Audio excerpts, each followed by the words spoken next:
आप एमटीएस के लिए कुछ कराएंगे ना सर? भाई एमटीएस और ये सीएचएसएल सब उसी के लिए कुछ।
CH3CH2CHO, यानी कि ये और रहता है यहाँ पे जो ये कर नहीं पाएंगे इतने।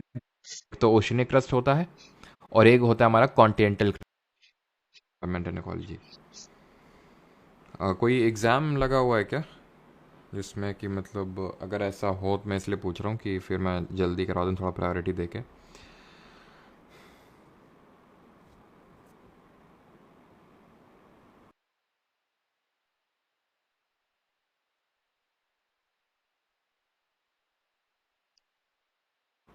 ओके।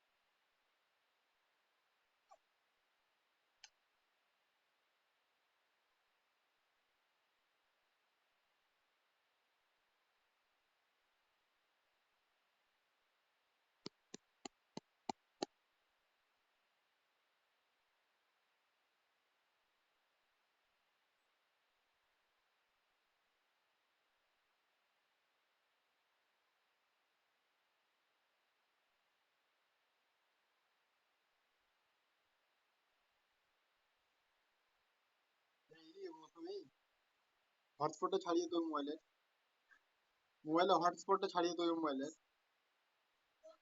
রিচার্জ রিচার্জ করা আছে?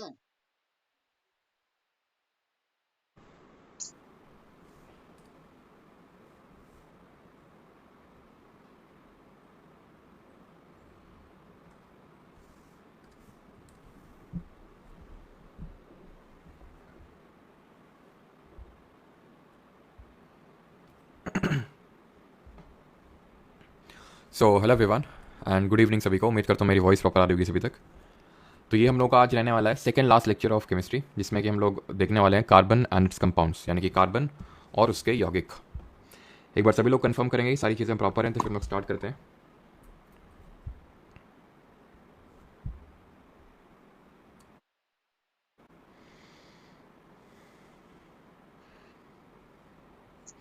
गुड इवनिंग दीपाली, अनीश, दिव्या, सीमा, सुधांशु। सर बैच में एनवायरमेंट इकोलॉजी का क्लास बिल्कुल सुधांशु मैं करवाऊंगा, ठीक है, बैच में environment and ecology.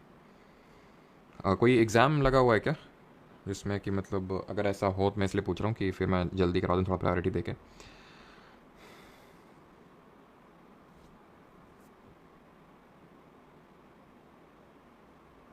Okay.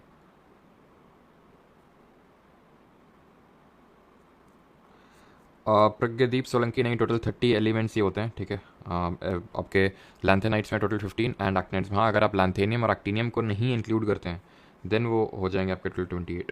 CHSL का, अरे तो भाई CHSL का एग्ज़ाम तो हमें पता है 1 जुलाई को है। फर्स्ट जुलाई मतलब जुलाई के फर्स्ट वीक में, तब तक तो आपका मैं करवा दूंगा। बाकी तो वन शॉट वैसे पड़ा हुआ है। और एनवायरमेंट एंड इकोलॉजी उसमें मैंने CSIR एग्जाम पर्सपेक्टिव से करवाई थी सारी चीज़ें। आपके SSC एग्जाम में थोड़ा सा और नैरो डाउन ही हो जाती हैं चीज़ें, ठीक है, तो इतना ज़्यादा टाइम लगेगा नहीं उसमें। दोबारा लाइव राहुल, मैंने पहले ही बताया था, दोबारा भी नया बैच इस तरह से लाइव बैच कब आएगा मुझे भी नहीं पता है। हाल फिलहाल तो नहीं आने वाला है, ठीक है, मतलब जो मुझे लगता है, क्योंकि कोई ऐसा नई चीज़ें तो हो नहीं गई हैं 1-2 महीने में, तो फिर इसी वजह से बार बार बैच लाने का कोई पर्पस नहीं, मतलब नहीं बनता। चलिए स्टार्ट करते हैं कार्बन एंड इट्स कंपाउंड। अब टोटल ये बताओ, पीरियोडिक एलिमेंट में, पीरियोडिक टेबल में कितने एलिमेंट्स थे? टोटल नंबर ऑफ एलिमेंट्स कितने थे पीरियोडिक टेबल में? इतने। अब इतनों में से सिर्फ इसी के बारे में क्यों पढ़ रहे हैं, कार्बन के बारे में? क्यों, कुछ तो खास होगा। तो वही खासियत जानेंगे अभी कार्बन की, कि कार्बन में ऐसा क्या खास है। कार्बन में सबसे पहले हम ये जानेंगे कि कार्बन हमारे एटमॉस्फेयर में कितना क्या परसेंटेज ये पाया जाता है, ठीक है। कार्बन की अगर बात करें सबसे पहले, ये हमारे अर्थ में, ठीक है, कितना परसेंटेज में पाया जाता है उसको वो पहले हम चर्चा कर लेते हैं। तो ये अर्थ क्रस्ट में कितना पाया जाता है, ज्योग्राफी में पढ़ चुके हैं। एंड एटमॉस्फेयर में कितना पाया जाता है, ये भी आप ज्योग्राफी में पढ़ चुके हैं। जरा बताइए कॉमेंट में। अर्थ क्रस्ट में कुछ याद आ रहा है आपको? अर्थ क्रस्ट मैंने क्या बताया था? 0.02%। क्रस्ट समझते हैं, भूपर्पटी जिसको बोलते हैं, ये जो अपर लेयर है हमारी अर्थ की, उसको हम क्रस्ट बोलते हैं। बीच वाली को मैंटल, अंदर वाली को कोर, ये सारी चीज़ें हम पढ़ चुके हैं। तो ये जो क्रस्ट है, जो सबसे एक्चुअली पतली लेयर होती है, तो इसमें 0.02% आपको कार्बन देखने को मिलेगा। सबसे ज़्यादा एलिमेंट कौन सा देखने को मिलता है, सबसे हाईएस्ट किस एलिमेंट का परसेंटेज देखने को मिलता है, और किस मेटल का सबसे ज़्यादा परसेंटेज देखने को मिलता है? एटमॉस्फेयर में अगर बात करेंगे तो 0.036% आपको देखने को मिलता है एटमॉस्फेयर में कार्बन। एक्चुअल में कार्बन वहाँ पे कार्बन डाइऑक्साइड के फॉर्म में मिलता है, यहाँ पे CO2 के फॉर्म में, जिसको हम 0.036% बोलते हैं। यहाँ पे एटमॉस्फेयर में सबसे ज़्यादा कौन सी गैस हमें देखने को मिलती है? तो अगर हम क्रस्ट की बात करें, जो किसका बना होता है, तो क्रस्ट भी हमने पढ़ा था कि दो तरह का होता है ना। क्रस्ट भी दो तरह का होता है, एक तो ओशनिक क्रस्ट होता है और एक होता है हमारा कॉन्टिनेंटल क्रस्ट। तो ये बना होता है ग्रेनिटिक रॉक का, ये बना होता है बसाल्टिक रॉक का। वैसे इन जनरल हम सियाल बोल देते हैं, दैट इज सिलिका और एल्यूमिनियम। तो सबसे ज़्यादा जो हमने परसेंटेज देखा था वो ऑक्सीजन का देखा था, हमने देखा था ओ सियाल करके, कुछ याद आया आपको? ओ सियाल। तो ऑक्सीजन आपका 46% था, सबसे ज़्यादा था। और सबसे ज़्यादा मेटल अगर बात करेंगे तो एल्यूमिनियम पाया जाएगा। और ये क्वेश्चन आपका सीजल में से पूछा गया था इस बार।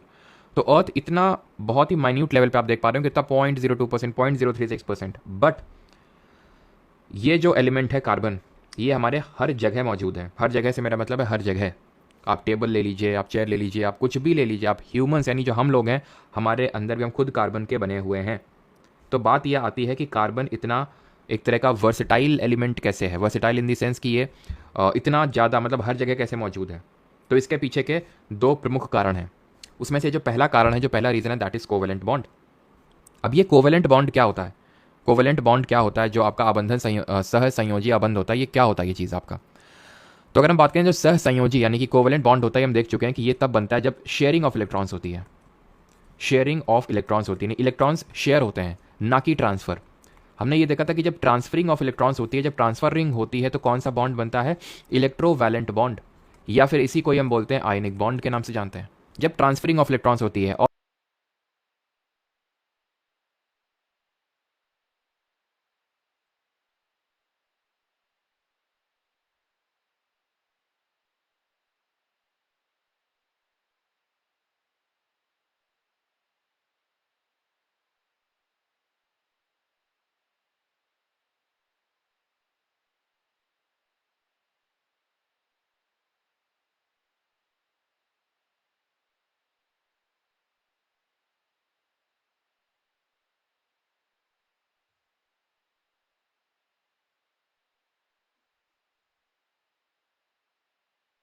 और ट्रांसफरिंग ऑफ इलेक्ट्रॉन्स कब होती है? जब एक मेटल हो और दूसरा नॉन मेटल, क्योंकि मेटल की प्रॉपर्टी क्या होती है, धातु की प्रॉपर्टी क्या होती है कि उसको इलेक्ट्रॉन को लूज करना होता है, और जब वो इलेक्ट्रॉन को लूज करता है, छोड़ता है, तो वो कैटायन बनाता है। और वहीं बात करें जो नॉन मेटल होता है, क्योंकि सबको ऑक्टेट कंप्लीट करना है, मैंने आपको पहले बताया था, सब स्टेबिलिटी के पीछे घूम रहे हैं, सबको स्टेबिलिटी चाहिए। अब स्टेबिलिटी तभी मिलेगी जब आपकी वैलेंस शेल जो होगी, आखिरी शेल, वो कंप्लीट होगी। अब कंप्लीशन के लिए या तो आपके पास एक्स्ट्रा होगा तो आप देंगे, और अगर कम ही है तो आप लेंगे। मेटल्स जो होते हैं वो देने का काम करते हैं, और नॉन मेटल्स लेने का, तो बहुत ही आसानी से बॉन्ड बन जाता है, जिसको हम इलेक्ट्रोवालेंट या फिर आयनिक बॉन्ड बोलते हैं। और ये जब डिसोसिएट होता है, मान लो टूटता है, तो ये आयंस में टूटेगा। ऑब्वियस सी बात है, क्यों? क्योंकि सोडियम ने यहाँ पे एक इलेक्ट्रॉन दिया, क्लोरीन ने लिया, दैट मीन Na+ और Cl नेगेटिव आयंस बन रहे हैं, जिसकी वजह से ये क्या करते हैं, इलेक्ट्रिसिटी को कंडक्ट करते हैं बहुत अच्छी तरीके से। मेल्टिंग और बॉइलिंग पॉइंट भी बड़ा तगड़ा होता है इनका, हाई होता है। क्यों? क्योंकि यहाँ पे ट्रांसफरिंग ऑफ इलेक्ट्रॉन से बॉन्ड बना है। तो मैंने आपको समझाया था कि जब ट्रांसफर से बनता है ना, तो बहुत ही स्ट्रॉन्ग बॉन्ड बनता है। जब आपका शेयरिंग से बनता है, जिसको हम कोवेलेंट बॉन्ड बोलते हैं, तो वो वीक बॉन्ड बनता है। ठीक। अब जो हमारा कार्बन है ना, वो आपका एक कोवेलेंट बॉन्ड ही बनाता है, वो एक वीक बॉन्ड ही बनाता है। वो कोवेलेंट बॉन्ड ही क्यों बनाता है, ये कोवेलेंट बॉन्ड ही क्यों बनाता है, वो ध्यान से समझिए। अब कार्बन में क्या होता है, कार्बन की अगर हम बात करें तो इसका एटॉमिक नंबर कितना होता है, जरा कमेंट में बताइए। इसका एटॉमिक नंबर यानी परमाणु संख्या कितनी होती है? तो मैंने आपको याद करने को बोला था 1 से लेकर 20 तक, तो आई होप सबने याद कर लिए होंगे। तो कार्बन का 6 होता है electronic configuration, atomic number. Electronic configuration की अगर बात करेंगे तो 2,4 हो जाएगा, जहां पे के शेल में 2 इलेक्ट्रॉन्स होंगे, एल शेल में 4 इलेक्ट्रॉन्स होंगे। यानी कि इसको ऑक्टेट कंप्लीट करने के लिए 4 इलेक्ट्रॉन चाहिए। यूजुअली हम ये पढ़ते हैं, देखते हैं कि भाई अगर मान लो 3 इलेक्ट्रॉन्स हैं, 2 इलेक्ट्रॉन्स हैं, 1 इलेक्ट्रॉन है वैलेंस शेल में, तो लूज करना आसान होता है। 5 इलेक्ट्रॉन है, 6 इलेक्ट्रॉन है, 7 इलेक्ट्रॉन है, तो गेन करना आसान है। 3 को गेन करना आसान है रादर देन कि 5 को लूज कर देना। तो जो आसान पड़ता है, जो नियरेस्ट पड़ता है, जैसे फॉर एग्जांपल ये एक, जैसे पीएच वैल्यू हम पीएच स्केल ड्रॉ करते हैं ना, 0 से लेके 14 तक, तो ऐसे ही मान लो इसको 1 से लेके ड्रॉ कर लो यहाँ तक 8 तक। ठीक है, ये आपका 1 हो गया, ये 2 हो गया, ये 3 हो गया। ठीक है, इसको इस तरह से ड्रॉ कर लेते हैं, 4 को थोड़ा और आगे बढ़ा लेते हैं, ये 4 हो गया। ठीक है, ये 5 हो गया, ये 6 हो गया, 7 हो गया, 8 हो गया। तो 4 यहाँ पे न्यूट्रल वैल्यू हो जाएगी। अब अगर आपके पास 3 इलेक्ट्रॉन है तो इसको लूज करना आसान है रादर दैन की 5 को गेन करना, मतलब कि जो आसान पड़ता है ऑक्टेट कंप्लीट करने के लिए वो करता है। अब कार्बन के साथ क्या है कि कार्बन के वैलेंस शेल में 4 इलेक्ट्रॉन है। अब ये कंफ्यूजन में रहता है जो कार्बन होता है कि भाई 4 इलेक्ट्रॉन को मैं लूज करूं या फिर गेन करूं। क्यों कंफ्यूजन में क्यों रहता है? क्योंकि फॉर एग्जांपल मान लेते हैं इसका जो इलेक्ट्रॉनिक कॉन्फिगरेशन 2,4 है, ध्यान से समझते रहना। अगर ये 4 इलेक्ट्रॉन को लेने की सोचता है कि चलो मैं 4 इलेक्ट्रॉन ले लेता हूं, अब प्रोटॉन्स तो 4 ही रहेंगे ना, सॉरी प्रोटॉन्स तो आपके 6 ही रहेंगे ना, लेकिन इलेक्ट्रॉन कितने हो जाएंगे? 10। क्यों? क्योंकि मैंने बताया था जितना एटॉमिक नंबर होता है उतने नंबर ऑफ इलेक्ट्रॉन और उतने नंबर ऑफ प्रोटॉन होते हैं। और प्रोटॉन कहाँ होते हैं? सेंटर में होते हैं। जो प्रोटॉन होते हैं सेंटर में जो बैठे होते हैं, न्यूक्लियस में जो बैठे होते हैं, वही न्यूक्लियर चार्ज लगा रहे होते हैं। पीरियोडिक टेबल वाले चैप्टर में आपको बताया था, यही क्या लगा रहे हैं? न्यूक्लियर चार्ज लगा रहे हैं, इलेक्ट्रॉन को बांध के रखे हुए हैं एटम से। न्यूक्लियस वो चार्ज फोर्स लगा रहा है, और न्यूक्लियस को कहाँ से लगा रहा है? प्रोटॉन है जो लगा रहा है। अब खुद सोचो, प्रोटॉन तो अभी 6 ही है ना, और तुमने 4 इलेक्ट्रॉन और ले लिए, 4 इलेक्ट्रॉन और ले लिए, 6 इलेक्ट्रॉन थे पहले। ठीक है, क्योंकि एटॉमिक नंबर कार्बन का 6 होता है। अब 10 इलेक्ट्रॉन हो गए, तो भाई 10 इलेक्ट्रॉन में इसको पकड़ने में कितने? 3 3 6 7 8 9 10। ठीक है, तो 10 इलेक्ट्रॉन को होल्ड करने में प्रोटॉन्स की ऐसी तैसी हो जाएगी, जो ये कर नहीं पाएंगे। इतने 10 इलेक्ट्रॉन को होल्ड करने की क्षमता इन 6 प्रोटॉन्स में नहीं होगी। दूसरा मेथड, मतलब दूसरा तरीका क्या हो सकता है कि 4 इलेक्ट्रॉन लूज कर दे। 4 इलेक्ट्रॉन लूज करने के लिए इसको एनर्जी चाहिए होगी, और जो इसके पास एनर्जी है नहीं उतनी, जो इसके पास उतनी एनर्जी है नहीं, और बोलने लगेगा तुरंत भाई ये क्या हो रहा है भाई। ठीक है, तो इसके पास ये एनर्जी है नहीं, तो फिर क्या करेगा? ये एक तरह से क्या करने लगेगा? शेयरिंग ऑफ इलेक्ट्रॉन करने लगेगा। चलो भाई, ना तो लेते हैं ना तो देते हैं, ना तो हमें लेने की क्षमता ना देने की क्षमता है, ऐसा करते हैं मिल बांट के शेयर कर लेते हैं। कार्बन ये बोलेगा सभी से। अब ये तो बाकी लोग भी बोल सकते हैं, लेकिन एक्चुअल में जैसे मैंने बताया कि क्योंकि इसकी वैलेंस शेल में 4 इलेक्ट्रॉन है, तो एक बात तो ये पहली बात। और दूसरी बात ये कि कुछ है हमारे जैसे फॉर एग्जाम्पल, वो हम आगे पढ़ेंगे कैटिनेशन की प्रॉपर्टी में, जो इसको एक अलग प्रॉपर्टी देता है। तो बॉन्डिंग तक आपको समझ में आई चीज़ कि नहीं, कि किस तरह की बॉन्डिंग बनाता है। जैसे फॉर एग्जाम्पल कार्बन के, क्योंकि वैलेंस शेल में 4 इलेक्ट्रॉन है, तो भी बॉन्डिंग पूरा इसको कंप्लीट करने दीजिए मुझे। इसमें 4 इलेक्ट्रॉन है, अब 4 इलेक्ट्रॉन इसको और चाहिए ऑक्टेट कंप्लीट करने के लिए, तो शेयरिंग से 4 इलेक्ट्रॉन लेगा। अब कैसे शेयरिंग से लेगा वो समझिए। जैसे मैं आपको कुछ एक मॉलिक्यूल बना के दिखाता हूँ। ठीक है, एक यहाँ पे मैं मॉलिक्यूल बनाता हूँ, और वो है हाइड्रोजन का मॉलिक्यूल, दैट इज H2 का मॉलिक्यूल बनाता हूँ। ठीक है, ये है हाइड्रोजन का एटम और ये हाइड्रोजन का एटम। कितने इलेक्ट्रॉन होते हैं इसके पास? मात्र 1 इलेक्ट्रॉन। तो ये 1 इलेक्ट्रॉन है। चाहिए कितने इलेक्ट्रॉन इनको अगर अपनी वैलेंस शेल को कंप्लीट करना है? इनके पास एक ही शेल है, और वो है के शेल। उसको कंप्लीट करने के लिए 2 इलेक्ट्रॉन की नीड होती है। मैंने आपको बताया था के शेल में मैक्सिमम 2 इलेक्ट्रॉन ही आ सकते हैं। वो एल शेल है, उसमें मैक्सिमम 8 इलेक्ट्रॉन आ सकते हैं। हमने देखा था 2n² करके फॉर्मुला होता है उसमें से। ठीक है, तो ये जो हाइड्रोजन एटम है, इसमें अगर हम बात करें तो इसको 2 इलेक्ट्रॉन की नीड है। अपना इसको के शेल को कंप्लीट करने के लिए। तो ये क्या करेगा, एक इलेक्ट्रॉन जो है उससे ले लेगा, किससे, दूसरे वाले से। तो दोनों का क्या है, काम बन गया। और ये क्या बन गया, बॉन्ड बन गया। इसी को बोलते हैं कोवलेंट बॉन्ड, जो कि शेयरिंग ऑफ इलेक्ट्रॉन से बना है, ट्रांसफर से नहीं बना है, शेयरिंग से बना है। और ये एक जो बॉन्ड बना है, हमेशा ध्यान रखना, एक बॉन्ड के एंड्स पे एक एक इलेक्ट्रॉन होता है, नहीं एक बॉन्ड मतलब दो इलेक्ट्रॉन। ऐसे ही मैं एक और ड्रॉ करता हूँ, और एक और ड्रॉ कर लेता हूँ। कौन सा ड्रॉ कर लूँ, क्लोरीन का ड्रॉ कर लूँ, बताओ, Cl2 का, क्लोरीन का ड्रॉ कर लेता हूँ। ठीक है, क्लोरीन का अगर हम बात करें, ये क्लोरीन, ये क्लोरीन, कितने इलेक्ट्रॉन होते हैं जरा आप बताइए, वैलेंस शेल में कितने इलेक्ट्रॉन होते हैं, फिर मैं बोलूँ कितने वैलेंस इलेक्ट्रॉन होते हैं। तो मैंने आपको बताया था, ये जब वैलेंसी पढ़ रहे थे और सारी चीज़ें हमने जब समझी थी कि वैलेंसी होती क्या, कंबाइनिंग कैपेसिटी ऑफ एलिमेंट होती है। तो क्लोरीन का जब मैंने बताया, तो क्लोरीन एक हैलोजन है, और इसमें 7 इलेक्ट्रॉन देखने को मिलेंगे। ठीक है, इस तरह से ड्रॉ कर सकता हूँ मैं, 7 इलेक्ट्रॉन। ठीक है, इसको इलेक्ट्रॉन डॉट स्ट्रक्चर बोलते हैं। और जब भी ये इलेक्ट्रॉन डॉट स्ट्रक्चर ड्रॉ करते हैं, तो सिर्फ वैलेंस इलेक्ट्रॉन को ही शो करते हैं, जो आखिरी शेल में इलेक्ट्रॉन्स हैं। तो अब इसको 7 इलेक्ट्रॉन है, एक ही इलेक्ट्रॉन चाहिए और ऑक्टेट कंप्लीट हो जाएगी। Similar goes with other chlorine, दूसरे वाले को भी। तो ये क्या कि इसको शेयर कर लेंगे, तो अगेन यहाँ पे एक बॉन्ड बन गया। दोनों केस में एक एक बॉन्ड बन रहा है। चलो एक और एग्जांपल ले लेते हैं जिसमें डबल बॉन्ड बनवा लेते हैं। जैसे ऑक्सीजन की अगर बात करें, कौन सी फैमिली से बिलोंग करता है ऑक्सीजन, जरा बताइए। 16th ग्रुप को कौन सी फैमिली मैंने नाम दिया था। जैसे इसको हेलोजन फैमिली बोले थे 17th ग्रुप को, 18th ग्रुप को इनर्ट गैसेस बोलते हैं, या फिर 0th ग्रुप के नाम से जानते हैं, नोबल गैसेस के नाम से जानते हैं। 15th ग्रुप को निक्टोजन ग्रुप बोलते हैं, 16th को क्या बोलते हैं, चैल्कोजन बोलते हैं।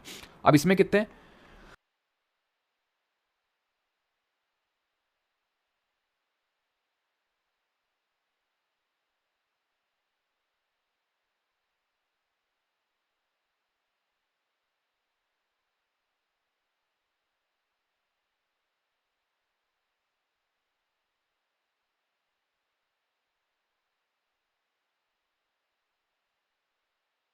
छः वैलेंस इलेक्ट्रॉन्स हैं, छः वैलेंस इलेक्ट्रॉन्स हैं, छः हैं, दैट मीन्स कि दो चाहिए, दो चाहिए तो ऑक्टेट कंप्लीट हो जाएगी। तो ये दो, एक इधर से ले लेगा और एक इधर से, दो की शेयरिंग हो जाएगी।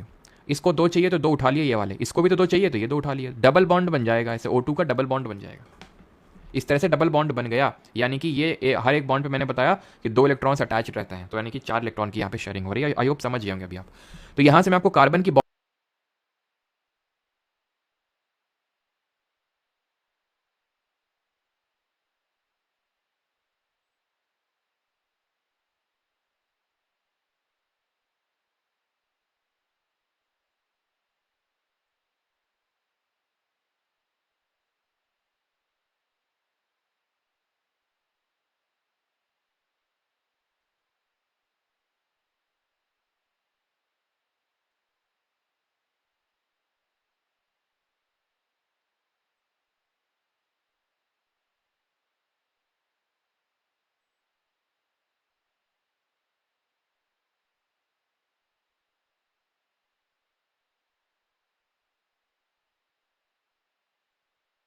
बॉन्डिंग समझाना चाहता हूँ कि कार्बन के पास वैलेंस इलेक्ट्रॉन 4 हैं, आखिरी शेल में 4 इलेक्ट्रॉन है, नहीं इसको 4 की और नीड पड़ेगी।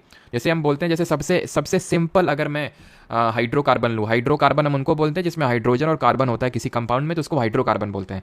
तो हाइड्रोकार्बन सिंपल जो सबसे मैं लूँ, तो उसको बोलते हैं CH4 मीथेन, CH4 जिसको मीथेन कॉमन नाम से जानते हैं। तो भाई इसके पास 4 इलेक्ट्रॉन है, एक दो,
दो तीन चार वैलेंस शेल में। वो क्या करेगा, एक एक हाइड्रोजन को भी नीड है भाई, हाइड्रोजन के वैलेंस सेल में भी एक एक इलेक्ट्रॉन है, तो हाइड्रोजन लोगों को भी एक इलेक्ट्रॉन चाहिए और कार्बन को चार चाहिए, तो कार्बन हर हाइड्रोजन से एक एक ले लेगा और हर हाइड्रोजन को एक एक दे देगा, सबका काम बन जाएगा।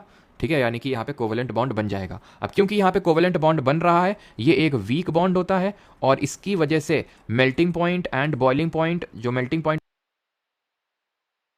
जो बॉइलिंग पॉइंट होगा, ये भी जो भी हमारे कार्बन जो कंपाउंड बनाएंगे वो लो होगा और ये इलेक्ट्रिसिटी को कंडक्ट नहीं करेंगे। ठीक है, विल नॉट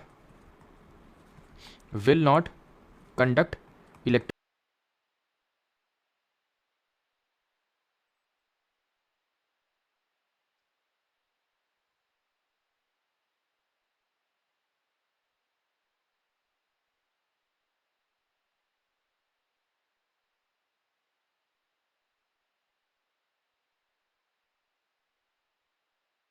इस चीज़ को ध्यान में रखिएगा कि ये इलेक्ट्रिसिटी को कंडक्ट नहीं करेंगे। यहां तक किसी कोई डाउट?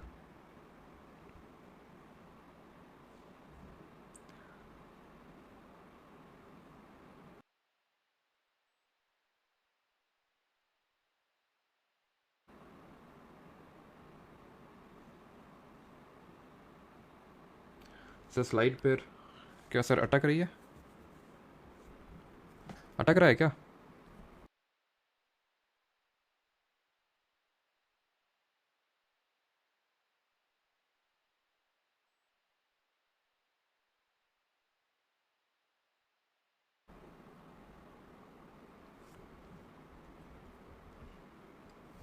आई थिंक नेटवर्क तो सही है, नेटवर्क तो यार सही है, क्या प्रॉब्लम है?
हाइड्रोजन तो नॉन मेटल है, तो मैंने कब कहा मेटल है?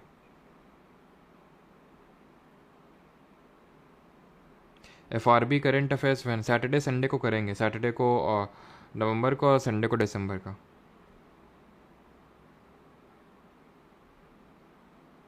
ऑल पेन अटकता है कभी कभी, अच्छा कोशिश करेंगे कि ना अटके। ठीक है, चलो भाई, तो आई होप ये क्लियर हो गया होगा। यहाँ पे मैंने आपको समझाया कि किस तरह से कार्बन, जिसके पास वैलेंस शेल में 4 इलेक्ट्रॉन्स होते हैं, ये शेयरिंग ऑफ इलेक्ट्रॉन करता है, कोवेलेंट बॉन्ड बनाता है। क्योंकि कोवेलेंट बॉन्ड वीक बॉन्ड होता है तो मेल्टिंग और बॉइलिंग पॉइंट वीक होगा हाइड्रोकार्बन्स का। हाइड्रोकार्बन्स क्या होते हैं? वो कंपाउंड होते हैं जिसमें सिर्फ हाइड्रोजन और कार्बन ही होता है।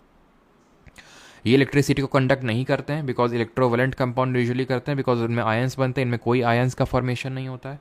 और यहाँ पे मैंने इलेक्ट्रॉन डॉट स्ट्रक्चर बना बना के आपको समझाया कि किस तरह से जो कोवेलेंट बॉन्ड है वो बन रहा है, यानी कि जो सह संयोजी आबंध है वो बन रहा है। ये मैंने यहाँ पे आपको समझाने का प्रयास किया। ठीक है, अब आते हैं एलोट्रोप्स ऑफ कार्बन में, कार्बन के अपरूप, यानी कार्बन के बहुत सारे रूप होते हैं। अब होता क्या है कि कार्बन जो है अपने में डिफरेंट कार्बन्स के साथ मिलके डिफरेंट तरह की बॉन्डिंग कर लेता है। सर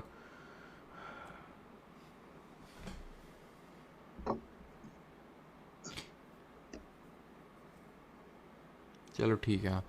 तो जो कार्बन होता है वो क्या होता है, वो डिफरेंट तरह की बॉन्डिंग कर लेता है और डिफरेंट तरह के जो है फॉर्म्स में एग्जिस्ट करने लगता है। वो डिफरेंट तरह की फॉर्म्स हैं आपकी डायमंड, ग्रेफाइट, बकमिस्टर फुलरीन। सिर्फ यही 3 फॉर्म नहीं है, और भी फॉर्म्स हैं इसकी, लेकिन पहले 3 को समझेंगे और फिर एक और फॉर्म को यहाँ पे देखेंगे जो जिस पे क्वेश्चन रिसेंटली एसएससी ने पूछे हैं।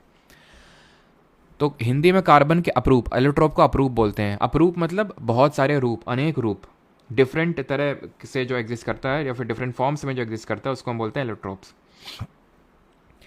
अब ये है डायमंड, ये है ग्रेफाइट, ये है बकमिस्टर फुलरीन, सब कार्बन से ही बना हुआ है, सब कार्बन से बना हुआ है। लेकिन सब क्या किससे बना हुआ है, आई थिंक ठीक है, सब कार्बन से ही बना हुआ है। Carbon carbon carbon carbon carbon carbon carbon carbon carbon carbon carbon, सब यहाँ पे कार्बन कार्बन ही हो रखा है, इसमें भी और इसमें भी। अंतर मतलब कि इसके रूप अलग कैसे हो गया? रूप अलग होने का मतलब है कि इनकी फिजिकल प्रॉपर्टीज अलग होना। फिजिकल प्रॉपर्टी कैसे अलग हो गई? फिजिकल प्रॉपर्टी ऐसे अलग हो गई, देखो केमिकल प्रॉपर्टीज तो सेम रहेंगी, केमिकल प्रॉपर्टीज चेंज नहीं होंगी, रासायनिक जो प्रॉपर्टीज हैं वो चेंज नहीं होंगी, ये सेम रहेंगी। फिजिकल प्रॉपर्टीज डिफर करेंगी। ये चीज़ मैंने आपको एक टाइम पे और बताई थी जब मैंने आइसोटोप पढ़ाया था, सेम चीज़ बताई थी। आइसोटोप में क्या था? आइसोटोप थे क्या? Same atomic number different atomic mass, यानी कि जिसका सेम एटॉमिक नंबर होगा, यानी कि समान परमाणु संख्या क्रमांक होगा, उसका केमिकल प्रॉपर्टीज हमेशा सेम होगा। इस बात को दिमाग में बिठा के रखना, तो क्योंकि सब कार्बन से ही बने हुए, एटॉमिक नंबर तो सेम होगा तो केमिकल प्रॉपर्टीज भी सेम होंगी। फिजिकल प्रॉपर्टीज डिफर क्यों कर रही हैं? क्योंकि यहाँ पे एक कार्बन एटम 4 कार्बन एटम से बॉन्डेड है, सिंगल बॉन्डेडली, ऑब्वियस सी बात है, एक कार्बन है, खट खट खट खट, ठीक है। एक कार्बन को 4 चाहिए, एक कार्बन को 4 चाहिए ना, तो बस एक कार्बन 4 ले लेगा। ऐसे ये कार्बन को 4 चाहिए तो ये बाकी चारों से लेगा। इस तरह से आपका सिस्टम चलेगा। हो सकता है 4 कार्बन हो या फिर हो सकता है हाइड्रोजन हो, कुछ भी हो, ठीक है। अब यहाँ पे डायमंड ध्यान रखिएगा कि डायमंड में एक carbon atom 4 other carbon atom से बॉन्डेड रहता है, सिंगल बॉन्डेडली, सिंगल बॉन्ड रहता है यहाँ पे। ग्रेफाइट में क्या होता है, एक कार्बन एटम सिर्फ 3 कार्बन एटम से ही बॉन्डेड। आप देख लीजिए ये बात ट्रू है कि नहीं है। अब यहाँ पे एक कार्बन अगर मैं तो 1 2 ठीक है 3 4 से बॉन्डेड है ये, ठीक है, 4 से बॉन्डेड है। लेकिन यहाँ पे अगर बात करें ग्रेफाइट तो एक कार्बन एटम सिर्फ हेक्सागोनल एरे है, ये भी हेक्सागोनल एरे है। यहाँ पे एक कार्बन एटम सिर्फ 3 कार्बन एटम से बॉन्डेड है। ये कैसा हो सकता है? पॉसिबल है क्योंकि इनमें से एक बॉन्ड जो होगा वो डबल बॉन्ड होगा, एक बॉन्ड जो होगा वो डबल बॉन्ड हो जाएगा, ठीक है। किसमें? ग्रेफाइट में। बस यही एक चीज़ जो है डायमंड और ग्रेफाइट में ज़मीन आसमान का अंतर दे देती है। दोनों ही का अगर हम 3D स्ट्रक्चर को ऑब्जर्व करें तो ये हम पाते हैं कि किस तरह से एक कार्बन एटम 4 कार्बन एटम से बॉन्डेड है और ग्रेफाइट में एक कार्बन एटम 3 कार्बन एटम से बॉन्डेड है, जिसमें एक डबल बॉन्ड होगा। ये ज़मीन आसमान का अंतर इस तरह से दे देता है कि जो डायमंड होता है, diamond it is the hardest natural substance known, hardest natural. अब तो लैग नहीं कर रहा, जरा बताना, अब तो लैग नहीं कर रहा है ना। Substance known, it is the hardest natural substance known. और वहीं ग्रेफाइट की बात करें, जो ग्रेफाइट होता है ये बहुत ही सॉफ्ट होता है नेचर में, स्लिपरी होता है नेचर में, and it is a good conductor of electricity, यानी कि सुचालक होता है। ये एक नॉन मेटल से, कार्बन इज एक, अगर हम देखें तो एक तरह से नॉन मेटल, ये डायमंड भी क्या नॉन मेटल है, but graphite being a non metal it is a good conductor of electricity. ये सुचालक होता है किसका? जो ऊष्मा होगा या जो हमारा या विद्युत हो गई उसका सुचालक है, दैट इज इलेक्ट्रिसिटी का ये गुड कंडक्टर है। Diamond being a non metal, usually जो मेटल्स होते हैं वो बहुत हार्ड होते हैं, बट डायमंड जो होता है नॉन मेटल होने के बावजूद भी ये it is the hardest natural substance known. और फिजिक्स में हमने पढ़ा था कि ये स्पार्कल क्यों करता है, चमकता क्यों है। अब इसी ग्रेफाइट से ही हम डिराइव करते हैं एक और एलोट्रोप होता है जिसको हम बोलते हैं ग्रेफीन, उसको हम नाम देते हैं ग्रेफीन। इसमें सिंगल लेयर ऑफ कार्बन होती है ग्रेफीन में, और एकदम प्योर फॉर्म ऑफ कार्बन होता है, बहुत ही प्योर फॉर्म ऑफ कार्बन होता है, ग्रेफाइट से डिराइव किया जाता है। इसकी प्रॉपर्टीज़ इतनी बढ़िया हैं कि इसको हम ग्रेफीन को जो है बहुत जगहों में यूज़ किया जाता है। जैसे ग्रेफीन की अगर हम बात करें तो ये बहुत ही लाइट होता है, और ये जो ग्रेफीन होता है इट इज़ मोर हार्ड, ठीक है, मोर हार्ड या फिर हार्डर दैन डायमंड। डायमंड जो हार्डेस्ट नेचुरल सब्सटेंस नोन है उससे भी ये हार्ड है, बट लाइट भी बहुत है एट द सेम टाइम। तो ग्रेफीन की प्रॉपर्टी है single layer of carbon atom होते हैं, प्योर फॉर्म ऑफ कार्बन है और ग्रेफाइट से डिराइव्ड होता है। अब तीसरा हमारा बकमिस्टर फुलरीन। ये इसमें बस हमें इतना याद रखना है कि इसमें इसको बोलते हैं C60, क्योंकि इसमें 60 कार्बन के एटम्स रहते हैं एंड ये फुटबॉल शेप का होता है बस।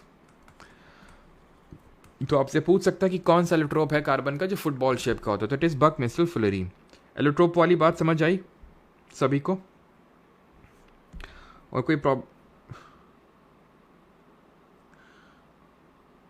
अटक रही है? हाँ, टोटल टर्न रिफ्लेक्शन। एक सेकंड रुको, फिर मैं रिफ्रेश करता हूँ इसको, एक सेकंड।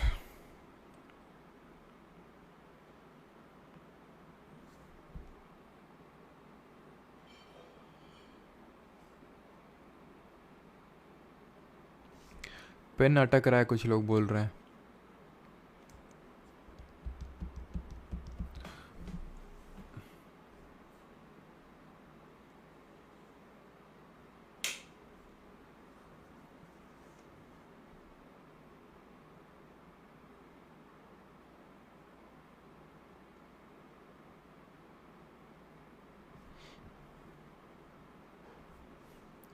एक सेकंड रुकना जरा बस, है ना।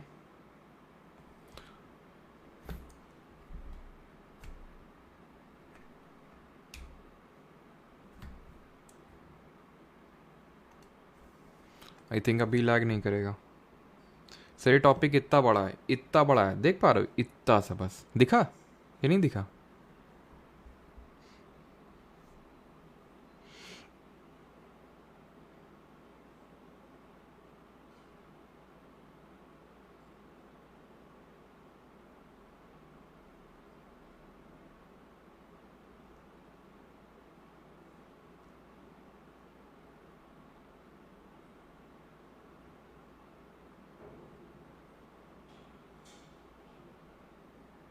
चलो भाई, तो अभी आते हैं, अभी क्लियर होगा ना? अभी चलो मैं लिखता हूँ ना, तो समझ बताना कि अभी क्लियर है कि नहीं है।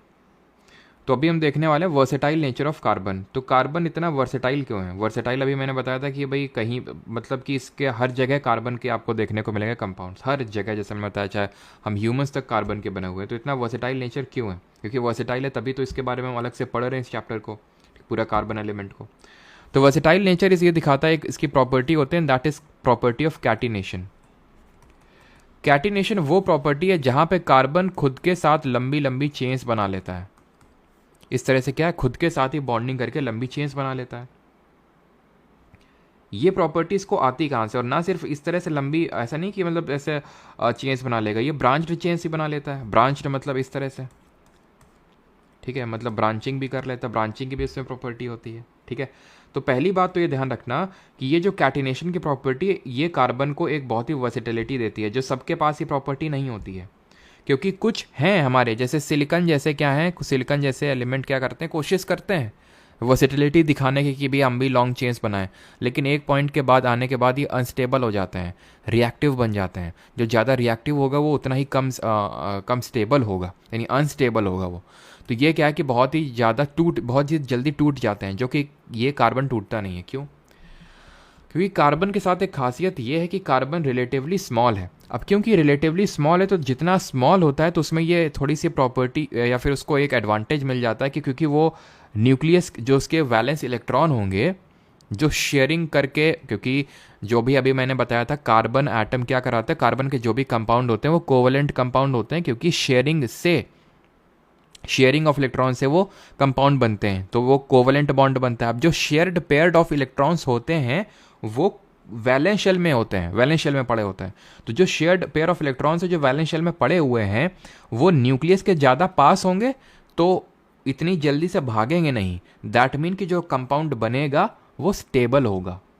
समझिए आप? तो कार्बन का क्योंकि छोटा नेचर है, जो छोटा साइज है, उसकी वजह से भी वो एक बड़ा धमाका करने में पॉसिबल हो पाता है। और ये जो long chains of carbon carbon carbon बनती हैं, इसको हम क्या बोलते हैं? कैटिनेशन की प्रॉपर्टी बोलते हैं इसको हम। अब ये जो कार्बन है ये बहुत ही अलग अलग तरह के कंपाउंड बना सकता है। ये सिंगल बॉन्ड भी बना सकता है, ये डबल बॉन्ड भी बना सकता है, और ट्रिपल बॉन्ड भी बना सकता है। तो जो सिंगल बॉन्ड्स होते हैं हमारे, जो सिंगल बॉन्ड कंपाउंड्स होते हैं जो कार्बन बनाता है, उनको हम सैचुरेटेड यानी कि संतृप्त कंपाउंड, संतृप्त यौगिक बोलते हैं, सैचुरेटेड कंपाउंड्स बोलते हैं। वहीं अगर डबल या फिर ट्रिपल बॉन्ड बन रहा है, डबल या ट्रिपल बॉन्ड बन रहा है तो उनको हम बोलते हैं क्या, इनको हम बोलते हैं असंतृप्त यौगिक, दैट इज अनसैचुरेटेड कंपाउंड्स। ठीक है, अनसैचुरेटेड कंपाउंड बोलते हैं, नहीं असंतृप्त यौगिक बोलते हैं। ठीक है, अब इसके बारे में सैचुरेटेड और अनसैचुरेटेड के बारे में हम आगे डिटेल में पढ़ेंगे किस, या तो चलो अभी पढ़ लेते हैं। ये क्लियर तो हो गया, सैचुरेटेड का मतलब क्या है, जहाँ पे सिंगल बॉन्ड होगा और जहाँ डबल और ट्रिपल होगा उसको हम अनसैचुरेटेड कंपाउंड बोलते हैं। क्लियर। और अच्छा बताइए, जो कार्बन है इसकी वैलेंसी कितनी हो जाएगी, कार्बन की वैलेंसी कितनी हो जाएगी। और एक चीज़ ये तो आपको क्लियर हो गया ना कि हाइड्रोकार्बन क्या होते हैं, जो सिर्फ हाइड्रोजन और कार्बन के बने होते हैं। यहीं पे एक चीज़ थोड़ी सी इंपॉर्टेंट है नोट करने वाली है, दैट इज़ कि पहले ये कंसिडर किया जाता था कि जो कार्बन कंपाउंड हैं वो सिर्फ हमें ऑर्गेनिक कंपाउंड से ही मिल सकते हैं, यानी जो भी अगर हमें कार्बन डिराइव करना है तो हमें ऑर्गेनिक कंपाउंड का यूज़ करना पड़ेगा, ऑर्गेनिक कंपाउंड जो हमें लिविंग सिस्टम में देखने को मिलते हैं। इसको इनऑर्गेनिक कंपाउंड से नहीं बनाया जा सकता है। ऑर्गेनिक कंपाउंड, ये जो ऑर्गेनिक मतलब ये जो कार्बन कंटेनिंग है हमारे, तो ये जो ऑर्गेनिक कंपाउंड है या जो हमारा कार्बन है उसको ऑर्गेनिक कंपाउंड से डिराइव किया जा सकता है, नहीं नेचर से ही डिराइव किया जा सकता है, आर्टिफिशियली इस तरह से डिराइव नहीं किया जा सकता है। तो ये बात गलत प्रूव करी थी इन द ईयर 1828। किसने? फ्रेडरिक वोलर ने। ठीक है, फ्रेडरिक वोलर ने क्या किया था, इन्होंने अमोनियम साइनेट को लिया था। ठीक है, इन्होंने अमोनियम साइनेट को लिया था और अमोनियम साइनेट से इन्होंने यूरिया प्रिपेयर कर डाला था, जो कि फॉर्मूला होता है NH2CONH2, यानी कि ये कार्बन कंपाउंड है। ये भी अगर हम देखें ध्यान से NH2CONH2, और ये कार्बन कंपाउंड को किससे इन्होंने वो कर दिया, बना दिया, एक इनऑर्गेनिक कंपाउंड से डिराइव कर दिया इन्होंने। तो ये चीज़ इन्होंने गलत प्रूव करी थी 1828 में, फ्रेडरिक वोलर ने। तो पूछ लेता तो कार्बन की वैलेंसी कितनी हो जाएगी, 4 हो जाएगी। ठीक है, ये चीज़ ध्यान रखिएगा। आई थिंक अभी भी लैग हो रहा होगा क्योंकि मेरे साइड से भी लैग हो रहा है शायद।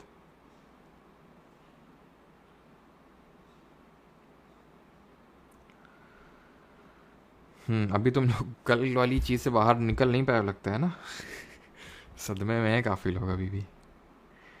चलो भाई, तो बढ़ते हैं सैचुरेटेड और अनसैचुरेटेड कंपाउंड में। इतनी बात तो क्लियर हो गई कि सैचुरेटेड मतलब सिंगल बॉन्ड और अनसैचुरेटेड का मतलब होता है डबल और ट्रिपल बॉन्ड।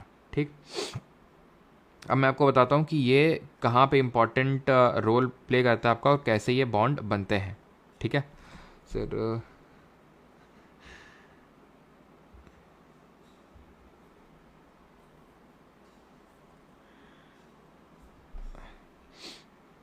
हाँ देखेंगे भाई। ठीक है, 1 मिलियन पे। चलो अभी आते हैं सैचुरेटेड और अनसैचुरेटेड कंपाउंड में क्या डिफरेंस होता है। ये तो आप समझ गए कि भाई ये सिंगल बॉन्डेड होते हैं। ठीक है, और ये डबल और ट्रिपल बॉन्डेड हो सकते हैं। ठीक है, डबल और ट्रिपल बॉन्डेड हो सकते हैं। अब जो सिंगल बॉन्डेड कंपाउंड्स होते हैं उनको हम बोलते हैं एल्केन्स, उनको हम क्या बोलते हैं, एल्केन बोलते हैं। और जो डबल बॉन्डेड होते हैं इनको हम बोलते हैं एल्कीन, और जो ट्रिपल बॉन्डेड होते हैं इनको हम बोलते हैं एल्काइन। ठीक है, एल्केन क्या होते हैं, सिंगल बॉन्डेड, एल्कीन क्या होते हैं, डबल बॉन्डेड, और एल्काइन क्या होते हैं, ट्रिपल बॉन्डेड। यानी कि जो हमारे एल्केन होंगे वो सैचुरेटेड होंगे और एल्कीन और एल्काइन क्या होंगे, डबल और ट्रिपल बॉन्डेड होंगे, मतलब वो अनसैचुरेटेड ही होंगे। अब पहले मैं आपको होमोलॉगस सीरीज, चेन, ब्रांचेस और रिंग्स क्या होती हैं ये समझाता हूँ, उसके बाद हम लोग आगे की चीज़ों में फर्दर बढ़ेंगे। अब देखो होता क्या है कि जैसे मान लो फॉर एग्जांपल हमारा कोई कंपाउंड मैं लेता हूँ, जैसे यहाँ पे ले लूँ मैं ब्यूटेन ले लेता हूँ।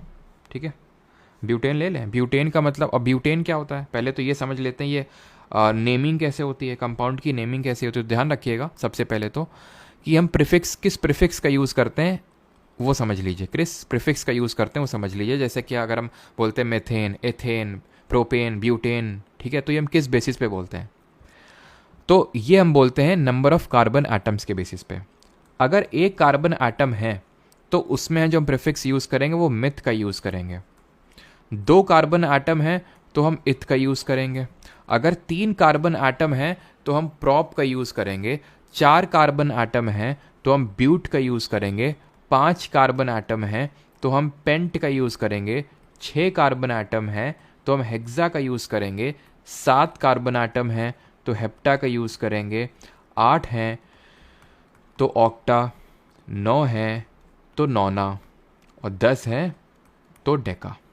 बहुत ज़्यादा में इससे आगे नहीं जाना है, तो इतना आपका आराम से काम चल जाएगा 10 कार्बन एटम तक। जैसे फॉर एग्जांपल अब अगर यहाँ पे मैं बोलूँ, ये प्रीफिक्स की बात हो गई, सफिक्स की बात नहीं हुई अभी, ये सिर्फ प्रीफिक्स बताया। जैसे अगर मैं बोलता हूँ मेथेन, जैसे मेथ मैंने बोला मतलब है कि एक कार्बन उसमें सिर्फ एक ही कार्बन एटम है, ठीक है। मैंने बोला प्रोपेन, तो जैसे मैंने प्रोप मुंह से बोला दैट मीन्स कि उसमें 3 कार्बन एटम है, ठीक है। जो ये प्रीफिक्स है उसके बारे में बता रहा है कि उसमें ये जो मेथ है, एथ है, प्रोप है, ब्यूट है, ये हमें बता रहा है कि उसमें कितने कार्बन एटम अटैच्ड हैं। वहीं अगर हम बात करें सफिक्स की, सफिक्स इन द सेंस कि भाई वो एल्केन होगा, वैसे सफिक्स तो बोलना सही नहीं रहेगा बिकॉज अभी फंक्शनल ग्रुप वाला कॉन्सेप्ट भी देखेंगे, कि वो एल्केन होगा कि एल्कीन होगा कि एल्काइन होगा, एल्केन होगा, एल्कीन होगा या फिर एल्काइन होगा। वो हमें कैसे पता चलेगा? वो हमें ऐसे पता चलेगा कि अगर उसमें, यहाँ पे मैं जनरल फॉर्मूला लिख देता हूँ, जो एल्केन होता है, एल्केन जो होता है उसका जो जनरल फॉर्मूला होता है दैट इज CnH2n+2। मतलब इसका ये है कि अगर मान लो कि मैंने बोला मेथ, मतलब उसमें या फिर मान लो फॉर एग्जांपल मैंने बोला प्रॉप, ठीक है। प्रॉप का मतलब क्या हुआ? उसमें 3 कार्बन एटम है, यानी n की वैल्यू 3 हो जाएगी।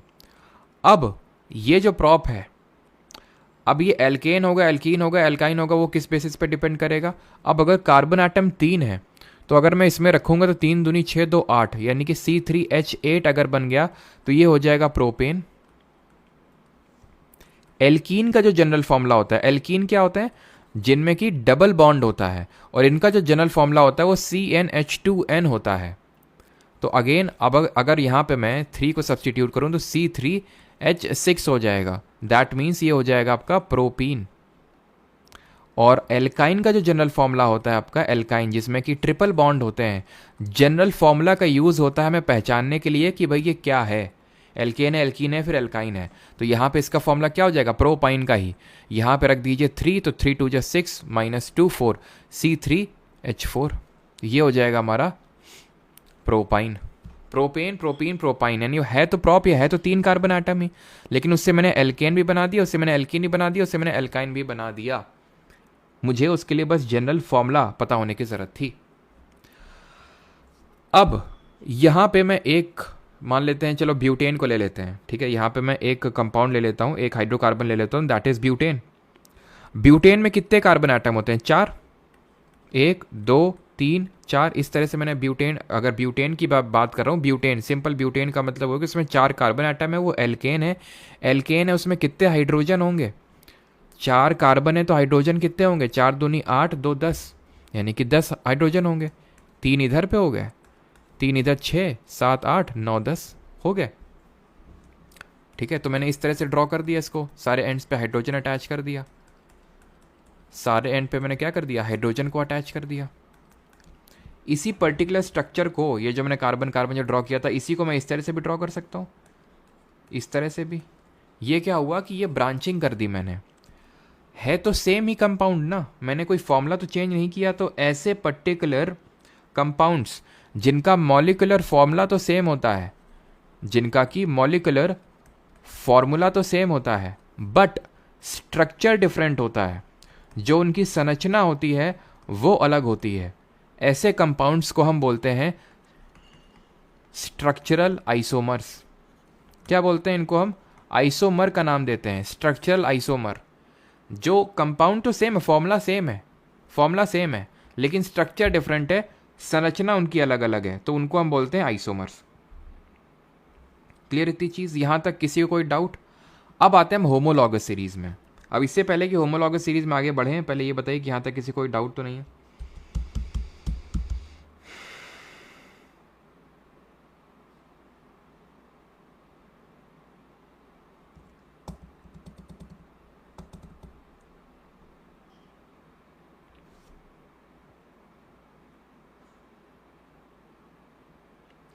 आप MTS के लिए कुछ कराएंगे ना सर? भाई MTS और ये CHSL सब उसके के लिए कुछ अलग से नहीं होगा MTS के लिए, ठीक है। जो FRB वगैरह चल रहा है वो उसके लिए कॉमन है। अब जो भी अगर कुछ अलग होगा वो CGL के लिए होगा, क्योंकि MTS का आई थिंक पहले ही हो जाएगा, इसके CHSL के बाद ही है तुरंत, है ना।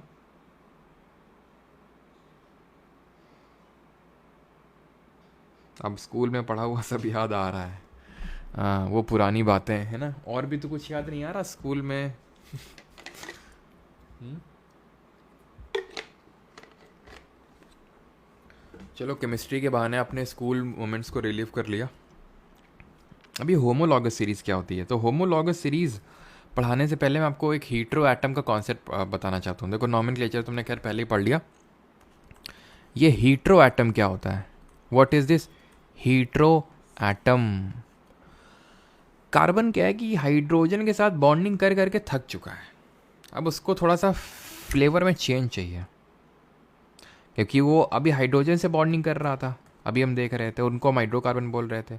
तो क्या ऐसा पॉसिबल है कि अगर हाइड्रोजन के साथ बॉन्डिंग करने का नाम मन हो इसका कार्बन का, तो किसी और एलिमेंट के साथ कर ले, क्लोरीन के साथ कर ले, ऑक्सीजन के साथ कर ले, OH के साथ कर ले, किसी के साथ भी कर ले, लेकिन क्या हाइड्रोजन को रिप्लेस करना पॉसिबल है? बिल्कुल है। तो ऐसे कंपाउंड जहाँ पे हमें, या फिर आप ऐसे बोल सकते हो कि ऐसा पर्टिकुलर एटम जो हाइड्रोजन को हाइड्रोकार्बन में रिप्लेस कर दे, उसको हीट्रो एटम बोलते हैं। वो कोई भी, यानी कि कार्बन जो है उसने हाइड्रोजन से अभी तक फ्रेंडशिप कर रखी है, अभी वो किसी और से फ्रेंडशिप कर लेगा बस। और ऐसे एलिमेंट को हम, जिसने हाइड्रोजन को रिप्लेस किया है, हीट्रो एटम बोल देते हैं। अब हमने किस एटम को अटैच किया है? क्लोरीन लगाया है कि ऑक्सीजन लगाया है कि OH लगाया है कि COOH लगाया है या CHO लगाया है? क्या लगाया है? जो भी लगाया है उसको बोलते हैं फंक्शनल ग्रुप। इसको क्या बोलते हैं? इसी को बोलते हैं फंक्शनल ग्रुप। और ये फंक्शनल ग्रुप जो है इसको स्पेसिफिक प्रॉपर्टी दे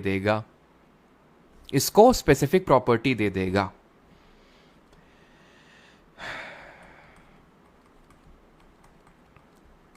ये है, ठीक। यहां मैंने CHO लगा दिया, ठीक, ध्यान से देखना, यहां CHO लगा दिए। इसमें 2 कार्बन का, यानी ये मेथ वाला था, ये एथ वाला बना रहे हैं हम, ये एथ वाला बना रहे हैं। इसमें भी CHO लगा दिए। क्या इसकी और इसकी केमिकल प्रॉपर्टीज डिफरेंट होंगी? आंसर इज यस और नो। बताइए, क्या इन दोनों की केमिकल प्रॉपर्टीज डिफर करेंगी? आंसर है नहीं। क्यों? क्योंकि केमिकल प्रॉपर्टी ये फंक्शनल ग्रुप दे रहा है, इसको फंक्शनल ग्रुप दे रहा है। आप कार्बन एटम चाहे जितनी लंबी चेन क्यों ना कर दीजिए, हाँ, थोड़ा मेल्टिंग पॉइंट, बॉइलिंग पॉइंट में जरूर डिफरेंस पड़ जाएगा, लेकिन मतलब बहुत ही थोड़ा सा, लेकिन बाकी जो फंक्शनल प्रॉपर्टीज़ हैं, जो केमिकल प्रॉपर्टीज़ हैं, वो सेम रहेंगी, क्योंकि वो फंक्शनल ग्रुप की वजह से आ रही हैं।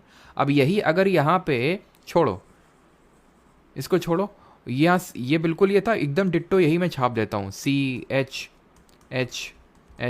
और यहाँ पे फंक्शनल ग्रुप कुछ अलग लगा देता हूँ। CHO ना लगा के मैंने क्लोरीन लगा दिया मैंने।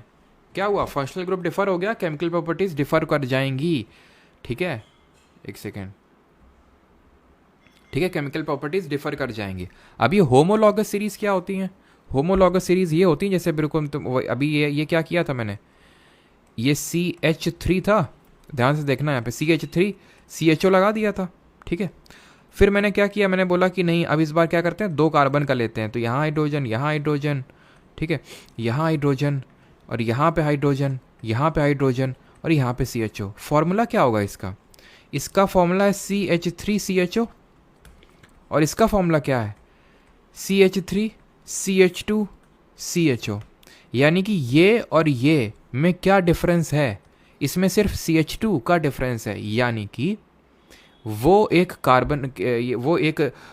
कॉन्टिन्यूअस सीरीज जो कि CH2 से डिफर कर रही है, फंक्शनल ग्रुप सेम है, CH2 से डिफर कर रही हैं, उनको होमोलॉगस सीरीज बोलते हैं। इन होमोलॉगस सीरीज का, क्योंकि फंक्शनल ग्रुप सेम है, तो केमिकल प्रॉपर्टीज डिफर नहीं करेंगी। अब ये कौन कौन से फंक्शनल ग्रुप होते हैं? CHO है, ठीक है, COO है, COOH है, COOR है,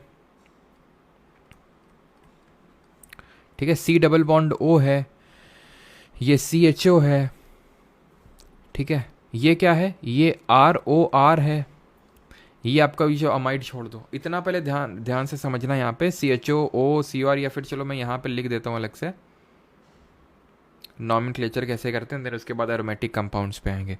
ये बहुत इंपॉर्टेंट चीज़ है, यहाँ पे मुझे स्लाइड क्रिएट करनी पड़ेगी, थोड़ा सा रुकिएगा अभी, ठीक है। तो यहाँ पे आप ध्यान से समझिएगा किस तरह से ये नॉमेनक्लेचर यानी कि नेमिंग कैसे की जाती है। नेमिंग वाला मैं आपको समझा रहा हूँ। देखिए, पहले तो फंक्शनल ग्रुप समझ लीजिए। फंक्शनल ग्रुप अगर क्लोरीन है, ब्रोमीन है, आयोडीन है, नहीं हेलोजन वाले ग्रुप से है, तो इनको हम हेलो एल्केन या फिर हेलो एल्कीन या हेलो एल्काइन बोल देते हैं, ठीक है। हेलो वर्ड को अटैच कर देते हैं, हेलो वर्ड को अटैच कर देते हैं, ठीक है। एक सेकेंड, हेलो वर्ड को अटैच कर देते हैं। अगर OH ग्रुप लगा है तो हम ऑल को अटैच कर देंगे, इसको अटैच करेंगे एज प्रीफिक्स। अब जितने भी आएंगे सब अटैच होंगे एज सफिक्स। मतलब समझाते हैं आपको, जैसे प्रीफिक्स और सफिक्स का। जैसे मान लो ये CH3Cl, ठीक, CH3Cl है, तो इसको हेलो मेथेन नहीं बोलोगे। हेलो तो एक जनरल टर्म हो गया। हेलो वो देखो कौन सा हेलो है, कौन सा हेलोजन है, क्लोरीन है, तो इसको लिखेंगे क्लोरोमेथेन। क्लोरोमेथेन, क्लोरो क्यों? क्योंकि क्लोरीन लगा हुआ है। और मेथेन क्यों? क्योंकि एक कार्बन है। और एन क्यों? क्योंकि इसमें डबल बॉन्ड नहीं, सिंगल बॉन्ड है ना। अब तुम बोलोगे सर उसका फॉर्मूला तो एल्केन का होता है CnH2n+2, तो इसमें तो एक कार्बन है, तो कायदे से इसमें तो कितने होना चाहिए? इसमें 4 हाइड्रोजन होना चाहिए, बट इसमें 3 हाइड्रोजन है। भाई ये भी तो देखो, एक हाइड्रोजन रिप्लेस हो चुका है, तो इसको मान लो एक हाइड्रोजन है, इसको मान लो एक हाइड्रोजन है, क्योंकि हाइड्रोजन को रिप्लेस कर दिया ना इसने, तो है वो एल्केन ही। मैं समझा रहा था प्रीफिक्स सफिक्स वाला कॉन्सेप्ट। तो प्रीफिक्स मतलब मैंने शुरू में लगाया। अब यहाँ पे देखना CH3OH है, तो इसको लिखते हैं, इसको बोलेंगे मेथेनॉल, मेथेन ऑल। ऑल मैंने बाद में लगाया है, शुरू में नहीं लगाया है, ये होता है सफिक्स, ठीक है। तो बस इसी में ही प्रीफिक्स में लगता है। जब मैं फंक्शनल ग्रुप कोई हेलोजन लगाऊंगा तो वो एज अ प्रीफिक्स लगता है, शुरू में लगता है। बाकी अब जितने लिखूंगा सब वो सफिक्स में ही लगेंगे, वो सब सफिक्स में लगेंगे, ठीक। तो OH वाला समझ गए, OH वाला। ऐसे जो COOH होता है इसको बोलते हैं ओइक एसिड, ओइक एसिड। जैसे फॉर एग्जांपल ये मैंने लिखा CH3COOH, तो इसको क्या बोलोगे बताओ जल्दी से, इसको क्या बोलते हैं? अब ध्यान रखना इसमें 2 कार्बन आइटम है, ठीक है। ये हो गया COOH। ऐसे अगर आपका COO हो, इसको बोलते हैं कीटो ग्रुप, इसमें हम लगाते हैं ओन, इसको बोलते हैं कीटो ग्रुप। ऐसे ही अगर मान लो कि है आपका COOR, ठीक है, इसको बोलते हैं ईस्टर ग्रुप, ये होता है आपका ईस्टर। ऐसे ही मान लेते हैं ROR है, ROR मतलब जो ऑक्सीजन है वो 2 एल्काइल ग्रुप से अटैच्ड है, इसको बोलते हैं ईथर, ठीक है। इसको बोलेंगे क्योंकि यहाँ पे 2 हैं तो एथ का यूज़ करेंगे, एन ओइक, एथेन ओइक, ई को हटा देंगे, एथेनोइक एसिड। ये सब IUPAC में आपने पढ़ा होगा क्लास 9th 10th में, IUPAC होती है। अब ज़्यादा डीप में वहाँ पे मैं घुस नहीं रहा हूँ बिकॉज उतना नीड है नहीं। तो एथेनोइक एसिड हो जाएगा, 2 कार्बन है, और क्योंकि COOH है तो ओइक एसिड, वो क्योंकि वो ई को रिप्लेस कर देते हैं ओइक से, तो उतना मैं डीप में नहीं जा रहा हूँ, ठीक है। इतनी बात सबको समझ में आई कि कैसे मैंने नामकरण कर दिया?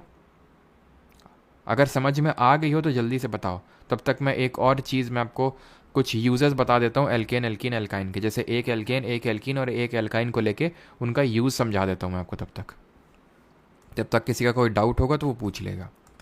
तो एल्केन की जब हम बात करते हैं तो एल्केन आप समझ गए, CnH2n+2, तो एक एल्केन है जैसे ब्यूटेन, ठीक है, जैसे ब्यूटेन है, इसको हम यूज़ करते हैं LPG सिलेंडर्स में। LPG सिलेंडर में ब्यूटेन का यूज़ करते हैं। आपने सुना होगा मेथेन, जो अभी नहीं सुना है तो सुना ही होगा ना, अभी थोड़ी देर पहले बताया था मेथेन CH4। इसको मार्श गैस के नाम से जानते हैं, मार्श गैस। ये जो हमारी नेचुरल गैस होती है, जो प्राकृतिक गैस होती है, उसका प्रमुख घटक होता है, सबसे जो मेजर कॉन्स्टिट्यूएंट होता है, या फिर जो हमारी बायोगैस होती है उसका प्राइमरी कॉन्स्टिट्यूएंट होता है मेथेन। एक एल्कीन का एग्जाम्पल देख लेते हैं। आई थिंक लैग तो कर रहा होगा ये पेन, क्योंकि मेरे साइड से भी बीच बीच में कभी कभी कर जाता है ये। एल्कीन की अगर बात करें तो एल्कीन में यहाँ पे ले लेते हैं एक इथाइलिन। अब ये मैंने आपको बताया था जब प्लांट के हार्मोन्स पढ़ा रहा था। प्लांट के हार्मोन्स को रिकॉल करो जल्दी से, आंख बंद करके रिकॉल करते हैं। सबसे पहले पढ़ा था ऑक्सिन। ऑक्सिन किस में इन्वॉल्व होता है? ग्रोथ में, और ये पॉजिटिव फोटोट्रोपिज्म में भी इन्वॉल्व होता है।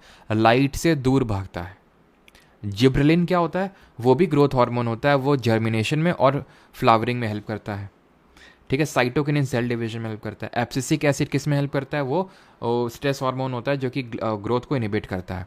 तो मैंने बताया था इथाइलिन एक गैसियस हार्मोन होता है जो फ्रूट की राइपनिंग में हेल्प करता है। किस में हेल्प करता है? फ्रूट की राइपनिंग में हेल्प करता है। कौन? इथाइलिन। और एक एल्काइन ले लेते हैं, एल्काइन में ले लेते हैं इथाइन। इथाइन को ही हम बोल देते हैं एसिटिलीन या फिर एसिटाइलिन, और इसको वेल्डिंग ऑफ मेटल्स में यूज़ करते हैं। जब मेटल्स की वेल्डिंग की जाती है तो इसी का यूज़ किया जाता है।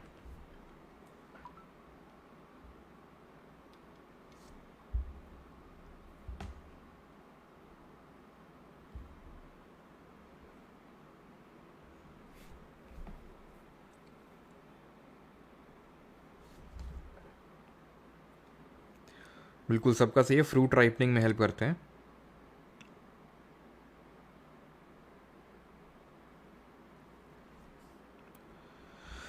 इस तरह के सफिक्स फॉर ईस्टर, ईस्टर के लिए हम यूज़ करते हैं यूजुअली O8 का, ठीक है। अब क्योंकि ये पूछता नहीं ज़्यादा, लेकिन ठीक है, O8 का यूज़ करते हैं। और सर वो उस पर भी आएंगे अभी, ठीक है। वो लास्ट में मैंने रखा है कि जहाँ पे हमको सैचुरेटेड किस फ्लेम में बर्न करता है और अनसैचुरेटेड किस फ्लेम में बर्न करता है उसमें, ठीक है। ईथर में कोई नहीं होता ना, ईथर में कोई वो नहीं होता है, ठीक है। मतलब यूजुअली ऑक्सी का हम यूज़ कर लेते हैं, लेकिन ऐसा कोई सफिक्स होता नहीं है इसके लिए, ठीक है। बट कहीं कहीं पे हम ऑक्सी का यूज़ कर लेते हैं, लेकिन ऐसा कोई सफिक्स आपको देखने को मिलेगा नहीं बुक्स वगैरह में भी, ठीक है। तो नॉमेनक्लेचर एक तरह से आप समझ गए, नॉमेनक्लेचर किस तरह से कार्बन आगे कम वो करते हैं।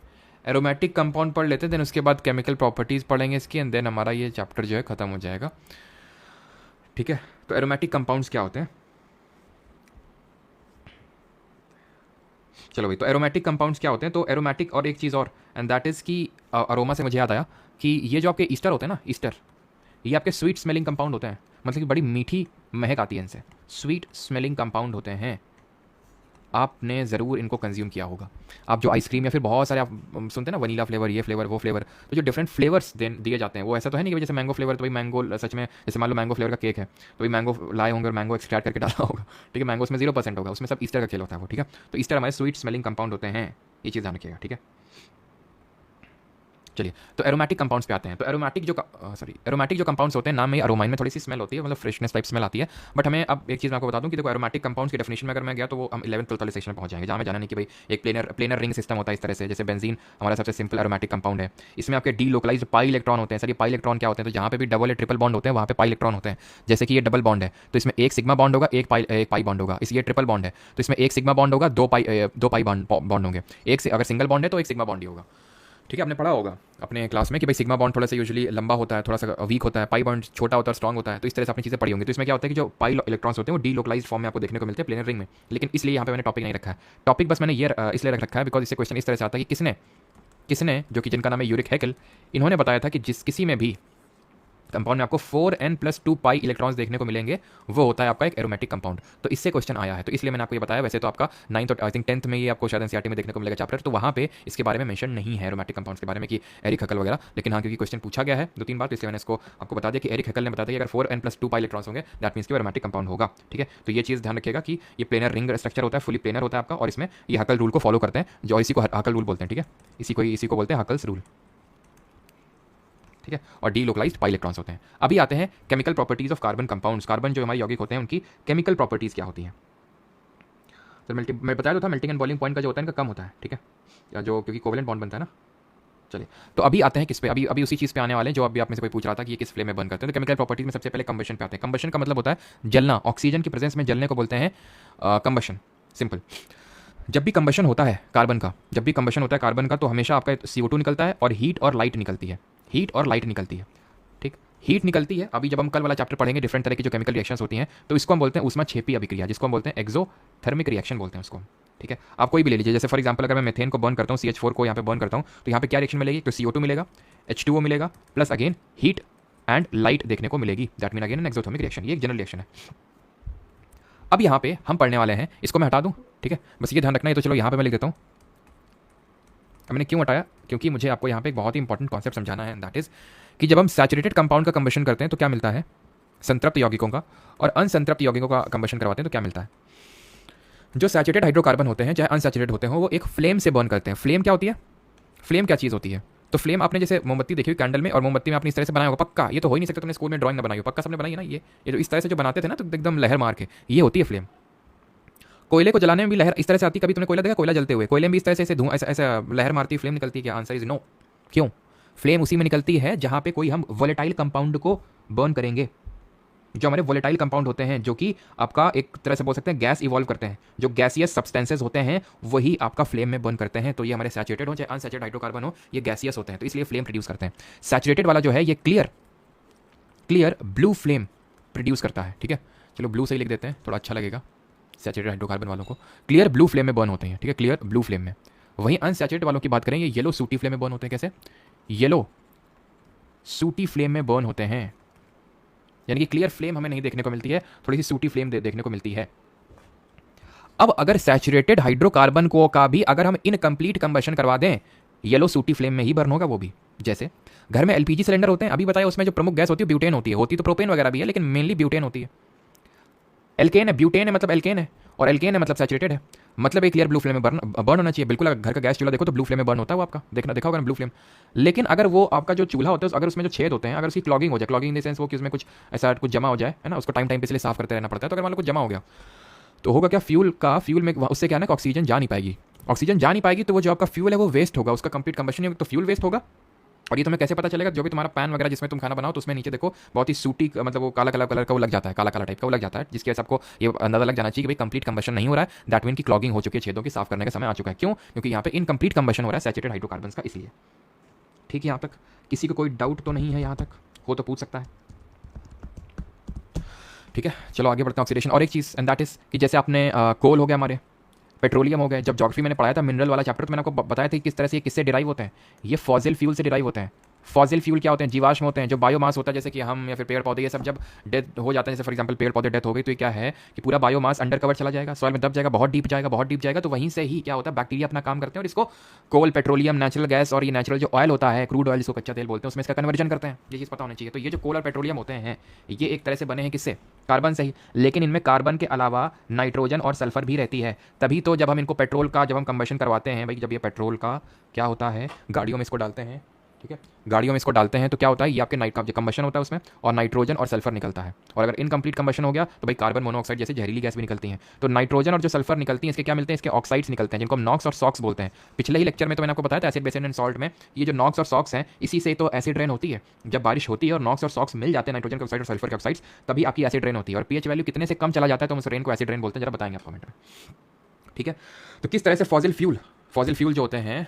ठीक है, और जरा मुझे बताइए कल करंट अफेयर जो हमने देखे थे अप्रैल में, आखिरी करंट अफेयर मैंने बताया था किसका फॉसिल फ्यूल मिला है गुजरात में सबसे लंबा, क्या याद आ रहा है? वी से नाम उसका स्टार्ट होता है, बताओ जल्दी से। तो ये क्या होता है फॉसिल फ्यूल का? वहाँ पे मैंने स्टडी बताया था, उस स्टडी को क्या बोलते हैं जल्दी से बताइए। तो उसका नाम क्या था? वो है हमारा सबसे लॉन्गेस्ट स्नेक जिसका फॉसिल मिला है वासुकी इंडिकस। ठीक है, जो कंसीडर किया जा रहा है कि सबसे लंबा सांप हो सकता है, 11.5 मीटर तकरीबन लंबा, और पिलेंटोलॉजिस्ट के अध्ययन को बोलते हैं। तो फॉसिल मिले, तो यही फॉसिल जो कोल, पेट्रोलियम, नेचुरल गैस और सब के रूप में हमें देखने को मिलते हैं जब बैक्टीरिया इन पे क्या करते हैं, अपना एक्शन लेते हैं। तब अगली रिएक्शन देखते हैं दैट इज ऑक्सीकरण की, दैट इज ऑक्सीडेशन की रिएक्शन। ऑक्सीडेशन होता क्या है? कल जब हम डिफरेंट तरह की रिएक्शन पढ़ेंगे तो वहाँ पे थोड़ा सा डिटेल में देखेंगे। ऑक्सीजन का ऐड होना ही ऑक्सीडेशन कहलाता है। जैसे फॉर एग्जांपल यहाँ पे मैं ले लेता हूँ एथेनॉल। तो एथेनॉल क्या होगा? एथेनॉल का मतलब है 2 कार्बन और ऑल मतलब है कि OH ग्रुप अटैच्ड होगा। इसका अगर हम क्या करवा देते हैं oxidation in the presence of alkaline KMnO4 जिसको हम पोटेशियम परमैंगनेट बोलते हैं, या फिर हम K2Cr2O7 जिसको हम पोटेशियम डाइक्रोमेट बोलते हैं। ठीक है, जिसको हम एसिडिफाइड K2Cr2O7 ले लें, फिर एल्कलाइन KMnO4 ले लें। तो इसकी प्रेजेंस में अगर हम क्या करवा दें, अगर इसकी प्रेजेंस में रिएक्शन करवाएं तो क्योंकि ये पावरफुल ऑक्सीडाइजिंग नेचर के हैं, यानी कि ऑक्सीजन देने की क्षमता रखते हैं, यानी कि जहाँ जिसके साथ भी रिएक्शन करते हैं उसको ऑक्सीजन फेंक के मुंह में उसके मार देते हैं। तो अब इसके फेंक के मुंह में मारेंगे तो क्या होगा? इसमें ये होगा कि इसमें एक ऑक्सीजन आपका एक्स्ट्रा हो जाएगा एंड ये कन्वर्ट हो जाएगा आपका CH3COOH में, जिसको बोलते हैं एसिटिक एसिड। ये है आपका एथेनॉल और ये क्या है? इथेनोइक एसिड, या तो एसिटिक एसिड बोल लो, इसी को एसिटिक एसिड बोलते हैं जो आपका विनेगर में देखने को मिलता है, या फिर एथेनोइक एसिड है आपका। क्लियर है? अब आते हैं अगली रिएक्शन पे, दैट इज एडिशन रिएक्शन, संयोजी अभिक्रिया। एडिशन रिएक्शन में क्या होता है? इसमें अनसैचुरेटेड, असंतृप्त जो हाइड्रोकार्बन है, अनसैचुरेटेड हाइड्रोकार्बन क्या करता है? ये हाइड्रोजन के साथ बॉन्डिंग कर लेता है, ये हाइड्रोजन को अपने साथ मिला के इसको सैचुरेटेड हाइड्रोकार्बन यानी संतृप्त हाइड्रोकार्बन में कन्वर्ट कर देता है। सिंपल, इसी को बोलते हैं एडिशन रिएक्शन। जैसे फॉर एग्जांपल, और इसी को पता है, इसको हम यूज करते हैं हाइड्रोजनेशन ऑफ वेजिटेबल्स में। मैं आपको समझाता हूँ कैसे। चलो पहले मैं समझा देता हूँ ये रिएक्शन होती कैसे है, और ये एक कैटलिस्ट के प्रेजेंस में होगी। कैटलिस्ट क्या होते हैं? कैटलिस्ट वो होते हैं जो किसी रिएक्शन को स्पीड अप कर देते हैं, ठीक है, उनको हम बोलते हैं पॉजिटिव कैटलिस्ट, जो कि रिएक्शन को तेज कर देते हैं। और इसमें हम यूज़ करते हैं निकल और पैलेडियम का। जैसे फॉर एग्जाम्पल मान लेते हैं ये आपका एक क्या है, ये है आपका एक एल्कीन है, ठीक है। तो इसका अगर हम हाइड्रोजनेशन करवाने जाएंगे, दैट इज हाइड्रोजन को ऐड करवाएंगे निकल और या फिर पैलेडियम को एज ए कैटलिस्ट लेके, तो ये क्या हो जाएगा, ये डबल बॉन्ड सिंगल बॉन्ड में कन्वर्ट हो जाएगा। तो भी आर सी सिंगल बॉन्ड और दो दो आर ग्रुप अटैच थे, तो यहाँ पे दो दो आर ग्रुप अटैच कर दो।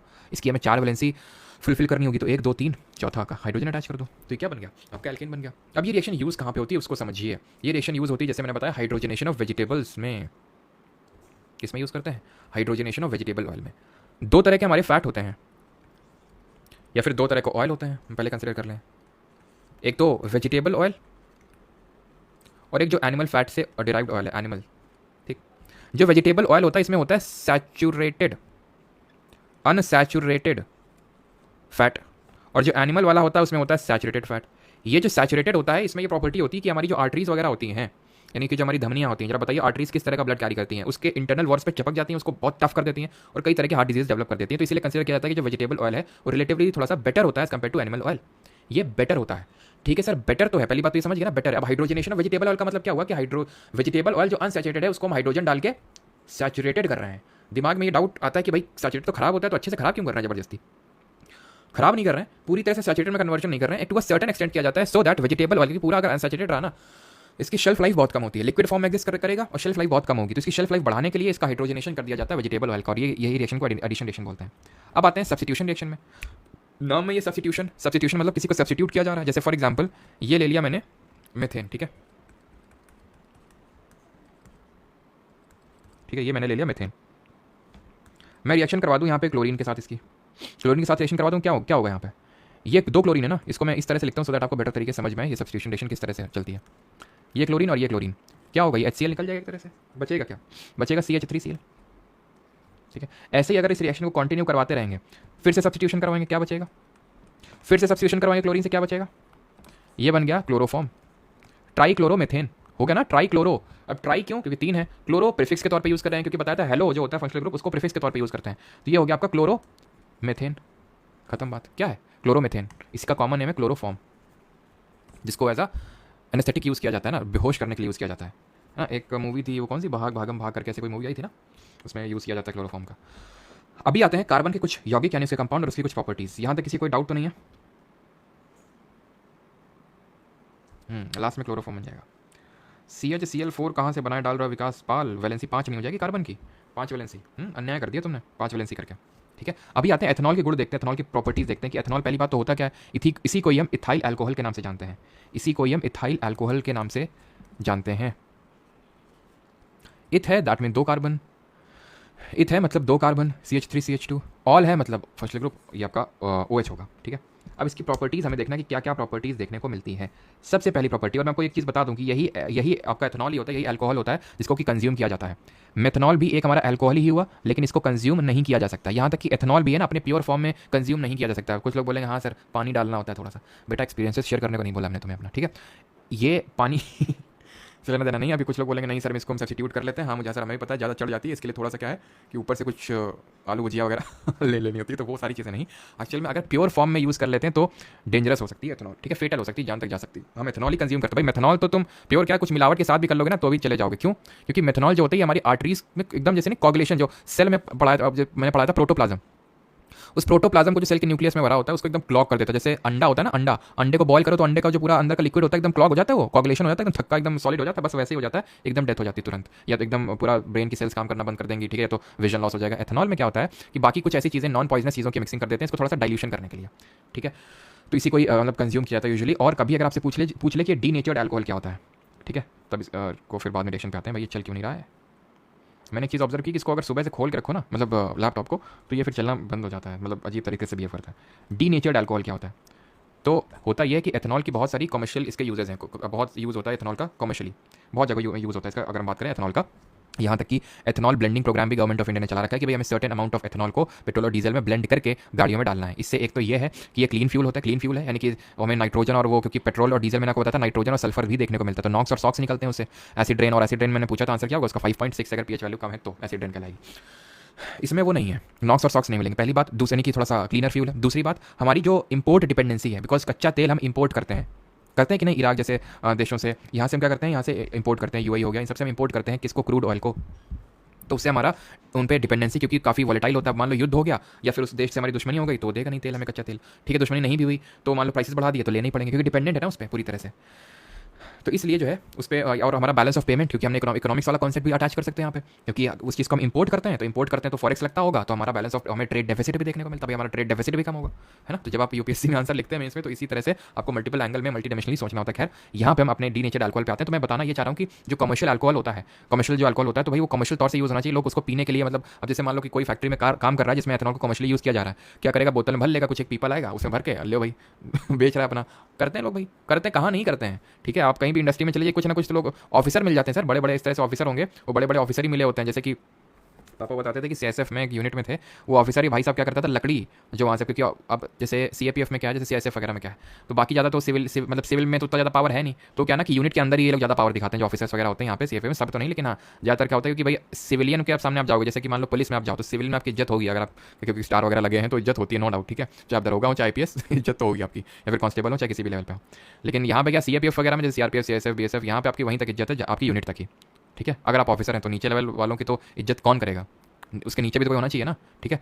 तो ऑफिसर वो भाई साहब क्या करते थे, वो लकड़ी निकालते थे, लकड़ी निकाल के बिचवाते थे। तो ये भी होता है, तो कहाँ नहीं होता। तो भाई इस चीज़ को रोकने के लिए उस अल्कोहल में कुछ हम जैसे डाई वगैरह मिक्स कर देते हैं, ठीक है, सो दैट, या फिर इस तरह से कोई पॉइजनस सब्सटेंस मिला देते हैं, सो दैट इसको यूज़ ना किया जा सके ड्रिंकिंग पर्पस के लिए। इसको डीनेचर्ड अल्कोहल बोलते हैं। अब इसके मैं प्रॉपर्टीज़ आपको समझा रहा था। तो जैसे यहाँ पे हम सोडियम की अगर रिएक्शन करवा दें, इसको मैं हटा देता हूँ यहाँ से, यहाँ पे अगर हम सोडियम की रिएक्शन करवा दें, ठीक है, एथेनॉल से, ठीक है, सॉरी सोडियम की रिएक्शन एथेनॉल से करवा दें, तो हमें एक तो सोडियम एथॉक्साइड मिल जाएगा यहाँ पे C2H5ONA मिल जाएगा एक तो, और प्लस हाइड्रोजन गैस इवॉल्व हो जाएगी। ये चीज़ ध्यान रखिएगा, यानी कि जब हम अल्कोहल की रिएक्शन सोडियम से करवाते हैं तो क्या यहाँ निकल आती है, सोडियम क्या एक मेटल है तो हाइड्रोजन गैस। अच्छा, और किसकी रिएक्शन हम मेटल के साथ करवाते हैं तो हाइड्रोजन गैस निकल आती है, बताइए जरा कमेंट में।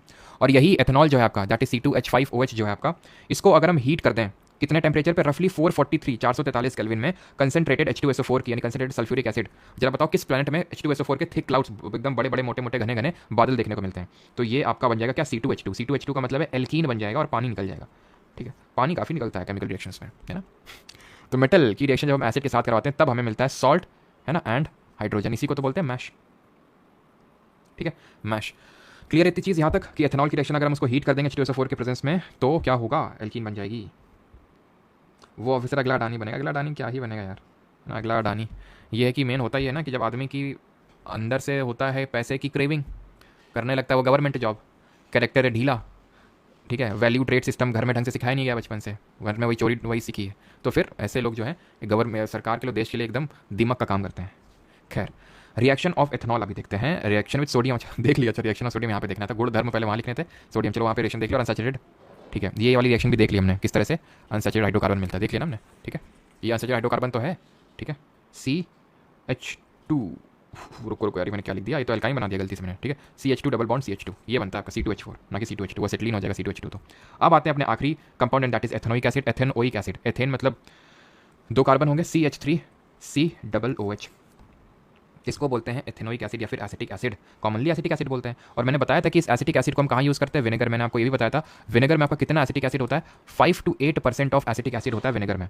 एंड इसी वजह से विनेगर को जो है हम यूज़ करते हैं एज अ प्रिजर्वेटिव। अचार वगैरह में जो पिकल्स वगैरह होते हैं, भाई अचार वगैरह खाया करो, ठीक है, प्रिजर्वेटिव पिकल्स। कुछ लोग मैं देखता हूँ बोलते हैं चटोरे हुए हैं, अरे तो क्या हुआ भाई, पिकल से डाइजेस्टिव सिस्टम काफ़ी अच्छा रहता है, ठीक है, तो कोई दिक्कत नहीं खाने में, बस ये कि थोड़ा सॉल्ट लेवल कम होना चाहिए। तो प्रिजर्वेटिव ऐसा यूज़ किया जाता है इनको पिकल्स में। अच्छा, सॉल्ट क्यों यूज़ करते हैं, कोई बताएगा पिकल में सॉल्ट क्यों यूज़ करते हैं, अगर कोई बता सके, ठीक है। एंड इसको जो है हम इसको ग्लेशियल एसिटिक एसिड के नाम से भी जानते हैं। जो एसिटिक एसिड है, मैंने बताया एथेनोइक एसिड को हम एसिटिक एसिड बोलते हैं, तो इसको हम ग्लेशियल एसिटिक एसिड के नाम से जानते हैं, बिकॉज इसका जो मेल्टिंग पॉइंट जो होता है वो काफ़ी कम होता है, जो एसिटिक एसिड होता है, ग्लेशियल एसिटिक एसिड, ठीक है। रफली इसका 290 केल्विन होता है। इसको जरा डिग्री सेल्सियस में कन्वर्ट करके बताओ कितना आएगा डिग्री सेल्सियस में, क्योंकि ये एकदम विंटर्स के टाइम में फ्रीज हो जाता है ना, जब सर्दी आती है तो एकदम फ्रीज हो जाता है, तो इसलिए इसको ग्लेशियल एसिटिक एसिड बोलते हैं। और डिग्री सेल्सियस में कन्वर्ट करने के लिए 273 से आप घटा देंगे, और इसलिए हम यूज़ करते हैं, बिकॉज देखते हैं कितने लोगों ने सही आंसर दिया यहाँ पे। हैप्पी बर्थडे सर, धन्यवाद भाई, हैप्पी बर्थडे हो गया कल। अब किसी ने यार सही आंसर नहीं दिया।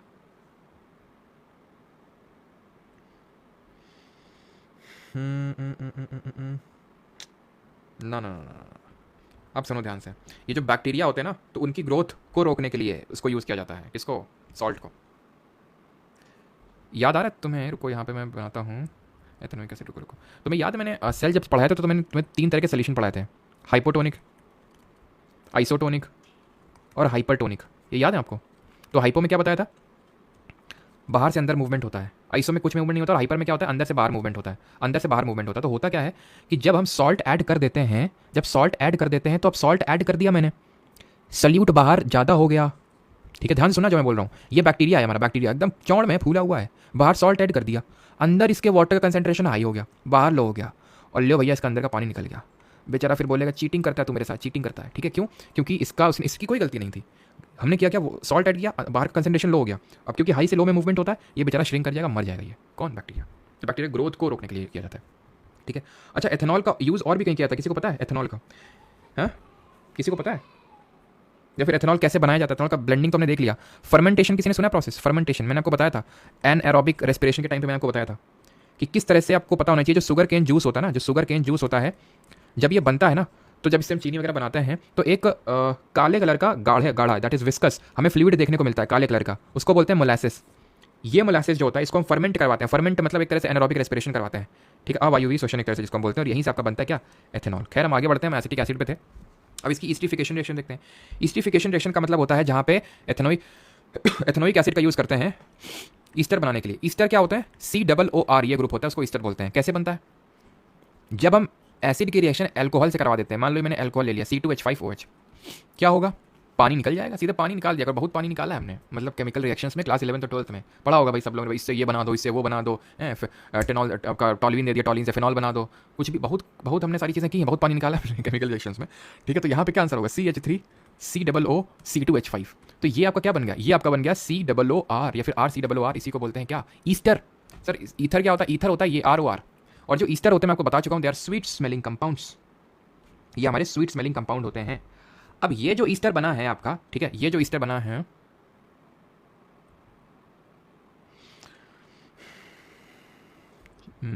ठीक है, ठीक है, तो यहाँ पे लिखा हुआ कोई बेस वाला। तो ये अगर जो ईस्टर है, इसका अगर हम रिएक्शन करवा दें, RCOOR का रिएक्शन अगर हम करवा दें एक बेस के साथ, बेस के साथ हम रिएक्शन करवा दें ना, तो एल्कोहल मिल जाएगा। बेस के जैसे यहाँ पे NaOH के साथ रिएक्शन करवा दिया मैंने, तो एल्कोहल मिल जाएगा। एल्कोहल कैसे मिलेगा? ये जो RCOOR है, इसमें आप ऐसे समझ लो, ये R जो है OH लेके निकल जाएगा, ROH, ये एल्कोहल बन गया। ठीक, और ये जो COOR है, RCOO, जो RCOO है, ये Na को ले लेगा। ये जो RCOONA बन गया ना, ये जो RCOONA बन गया, इसी को ही हम बोलते हैं क्या?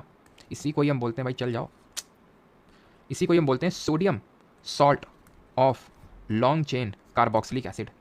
लॉन्ग चेन या फिर लॉन्ग चेन मत लिखो, carboxylic acid, simple sodium salt of carboxylic acid है। बन गया साबुन, यही होता है साबुन।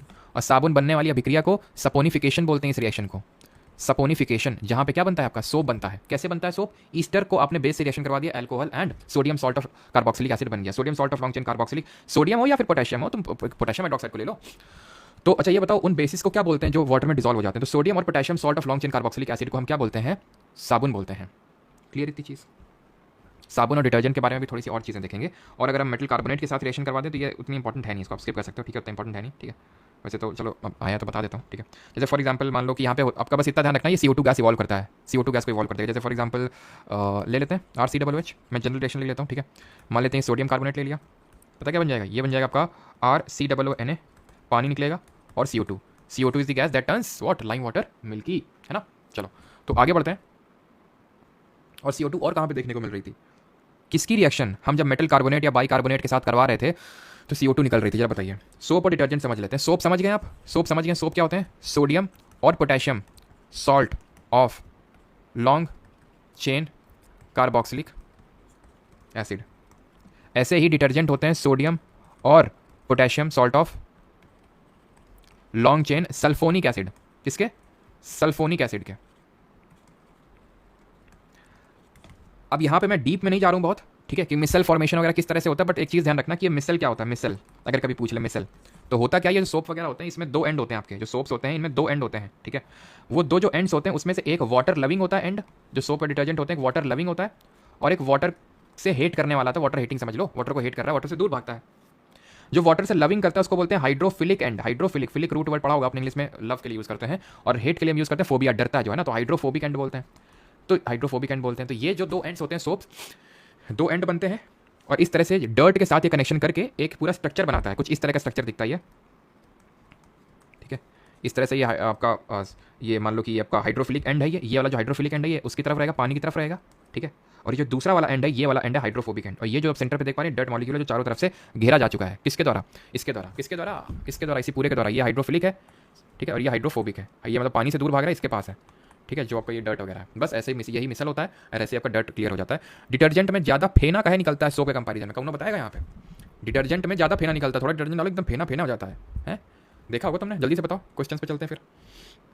काहे फेना ज़्यादा निकलता है डिटर्जेंट में? इसमें ज़्यादा कुछ लेना देना, क्योंकि अगर हमें फेना निकलवाना है साबुन से तो बहुत ज़्यादा घिसना पड़ेगा तब निकलता जाके। डिटर्जेंट में क्या होता है, जल्दी फेना निकल जाता है, जल्दी साफ हो जाता है। उसका रीज़न होता है हार्डनेस ऑफ वाटर से।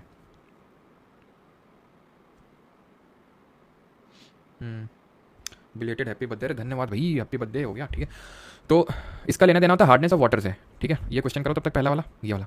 हार्डनेस ऑफ वाटर क्या होता है, तो और हार्ड वाटर सॉफ्ट वाटर क्या होता है। तो हार्ड वाटर वो वाटर होता है जिसमें आपको बहुत ज़्यादा मैग्नीशियम और कैल्शियम के सॉल्ट देखने को मिलते हैं उस वाटर में, उसको हार्ड वाटर बोलते हैं। सॉफ्ट वाटर होता है उसमें कम मिलते तो ही हैं सर मैग्नीशियम और कैल्शियम के सॉल्ट, लेकिन वही है कि कब देखने को मिलते हैं, ठीक है। जैसे आई थिंक 17 पार्ट्स पर मिलियन से अगर कम होता है तो उसको सॉफ्ट वाटर बोलते हैं, और अगर 60 से ज़्यादा होता है तो उसको हार्ड वाटर बोलते हैं। तो होता क्या है कि यूजुअली हम हार्ड वाटर भी यूज़ करते हैं। तो हार्ड वाटर क्या होता है, ये मैग्नीशियम और कैल्शियम मिलकर उतना ज़्यादा फेना बनाने नहीं देते उसको, है ना।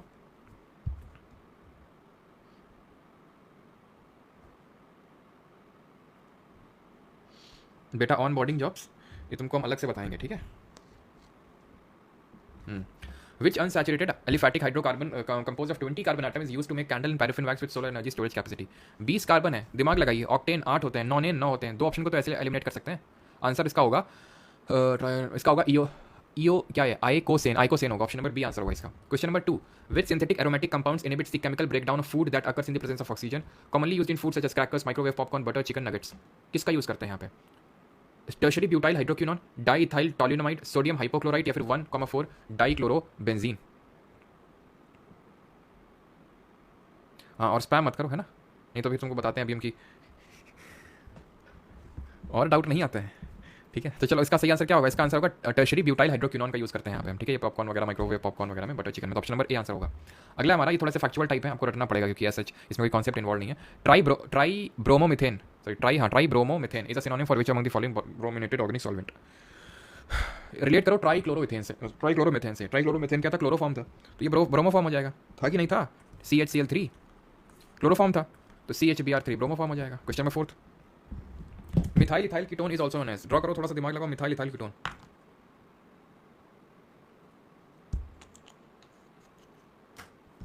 तो मिथाइल इथाइल कीटोन तो क्या हो जाएगा, ये हो जाएगा 2 ब्यूटेनॉन। 1 2 3 4, तो 2 में लगा है कीटो ग्रुप, तो 2 butanone. Which of the following does not belong to the family of organic compound की फैमिली से कौन बिलोंग नहीं करता? फ्यूरेन, डेकेन, अमोनिया या फिर नोनेन? तो भाई डेकेन का तो मतलब है 10 कार्बन वाला हाइड्रोकार्बन, 9 कार्बन वाला हाइड्रोकार्बन। फ्यूरेन एक आपका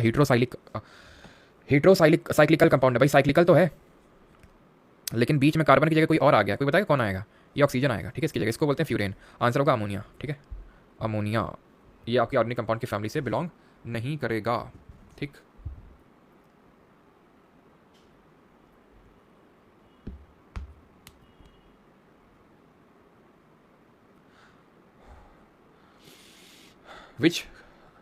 Which compound structure includes a saturated short chain fatty acid with a 4 carbon molecule commonly found in esterified form in animal fats and protein? Short chain fatty है, 4 carbon है, 4 carbon के लिए हम ब्यूट का use करेंगे। Option number B prop तो हम use करते हैं, ठीक है, प्रॉप यूज़ करते हैं 3 कार्बन के लिए। IUPAC नेम बताइए इसका। Question number 7,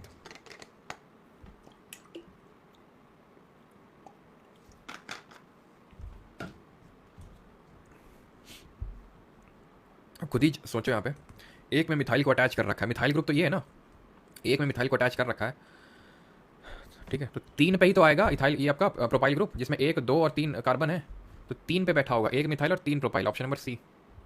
what is the chemical formula for aldehyde group? Aldehyde group CHO, ये क्या है, एल्कोहल ग्रुप है ये क्या है, ओइक एसिड, ठीक है, एसिडिक ग्रुप है ये। Question number 9, which of the following is a primary arylamine in which an amino functional group is substituted for one of the benzene hydrogens? Pyridine, anilidine, tolidine या फिर क्यूनोनिन? तो क्या answer होगा यहाँ पे सब्स्टिट्यूशन किसका हो रहा है, फंक्शनल ग्रुप किसको अटैच कर रहे हैं? Amino functional group, that is NH2। तो पिरिडीन में तो N सिर्फ अटैच होता है, ये हेट्रोसाइक्लिक कंपाउंड होता है, जैसे ऐसे अभी बनाए थे ना ऐसे करके, तो यहाँ पे जो अगर नाइट्रोजन लगा देते तो उसको pyridine बोलते हैं, ये होगा NH2 ग्रुप लगा रहे हैं तो एनिलीडीन होगा, option number B. Which of the following is a white to yellowish solid with a weak aromatic order purified by the process of sublimation.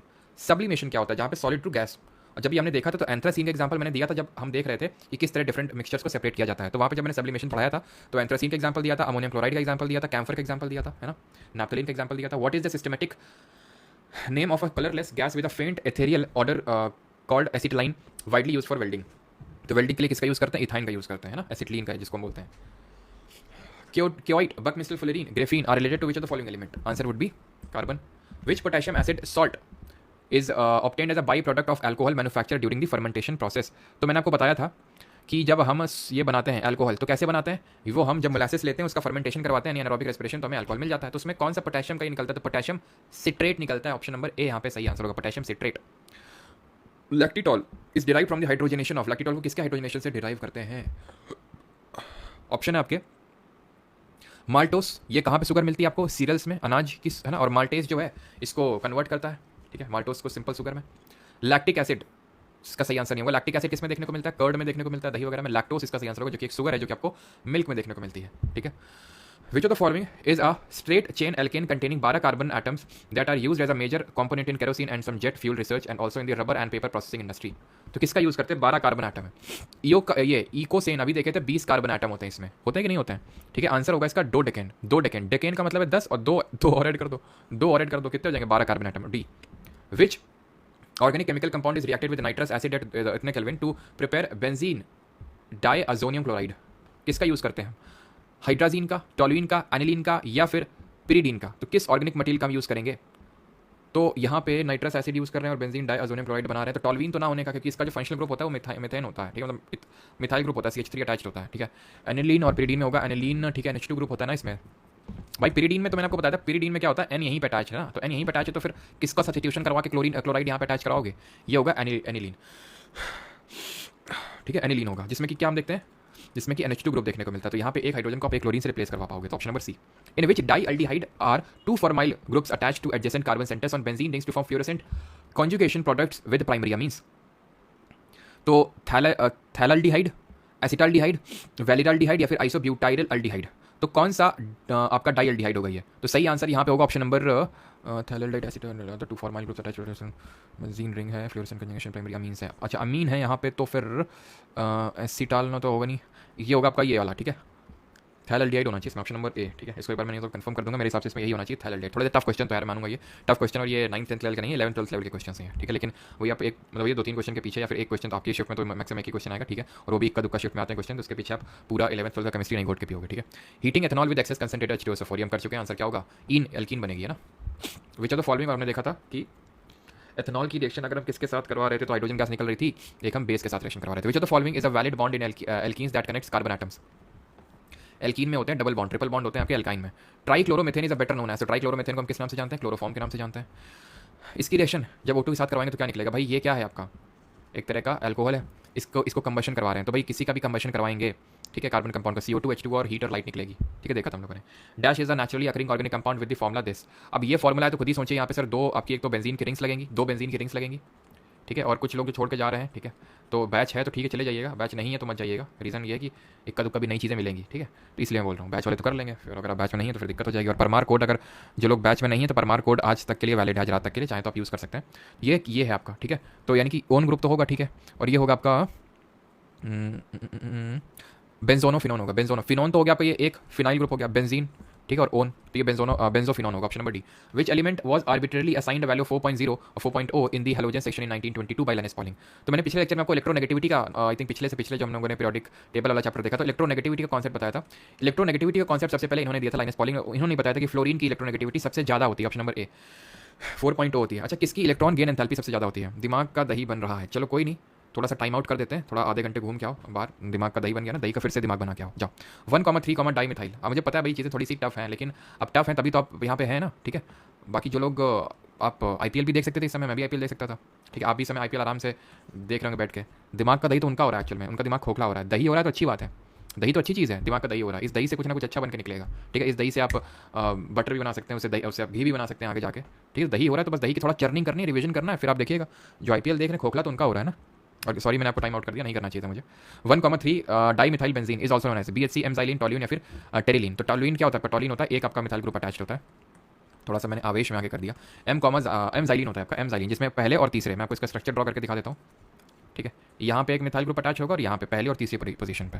26 30 he question करेंगे, ज़्यादा डरिएगा नहीं, ठीक है। 30 ही क्वेश्चन करेंगे, बस 4 क्वेश्चन 4-5 और करना है, ठीक है। A class of organic compounds that contain an oxygen between 2 alkyl group is known as.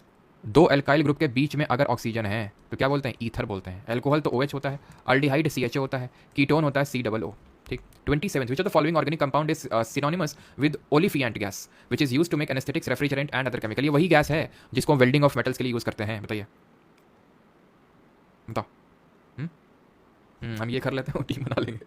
बिल्कुल सही अर्नब, अर्नब ने सही बोला कि हम लोग ये कर लेते हैं, वो लोग टीम बना लेंगे अपना। तो आंसर क्या होगा आपका? आंसर होगा इथाइलिन, ऑप्शन नंबर, सॉरी वो गैस जो कि आपका ये फ्रूट की रैपनिंग में यूज की जाती है, ऑप्शन नंबर ए इथाइलिन, ठीक है।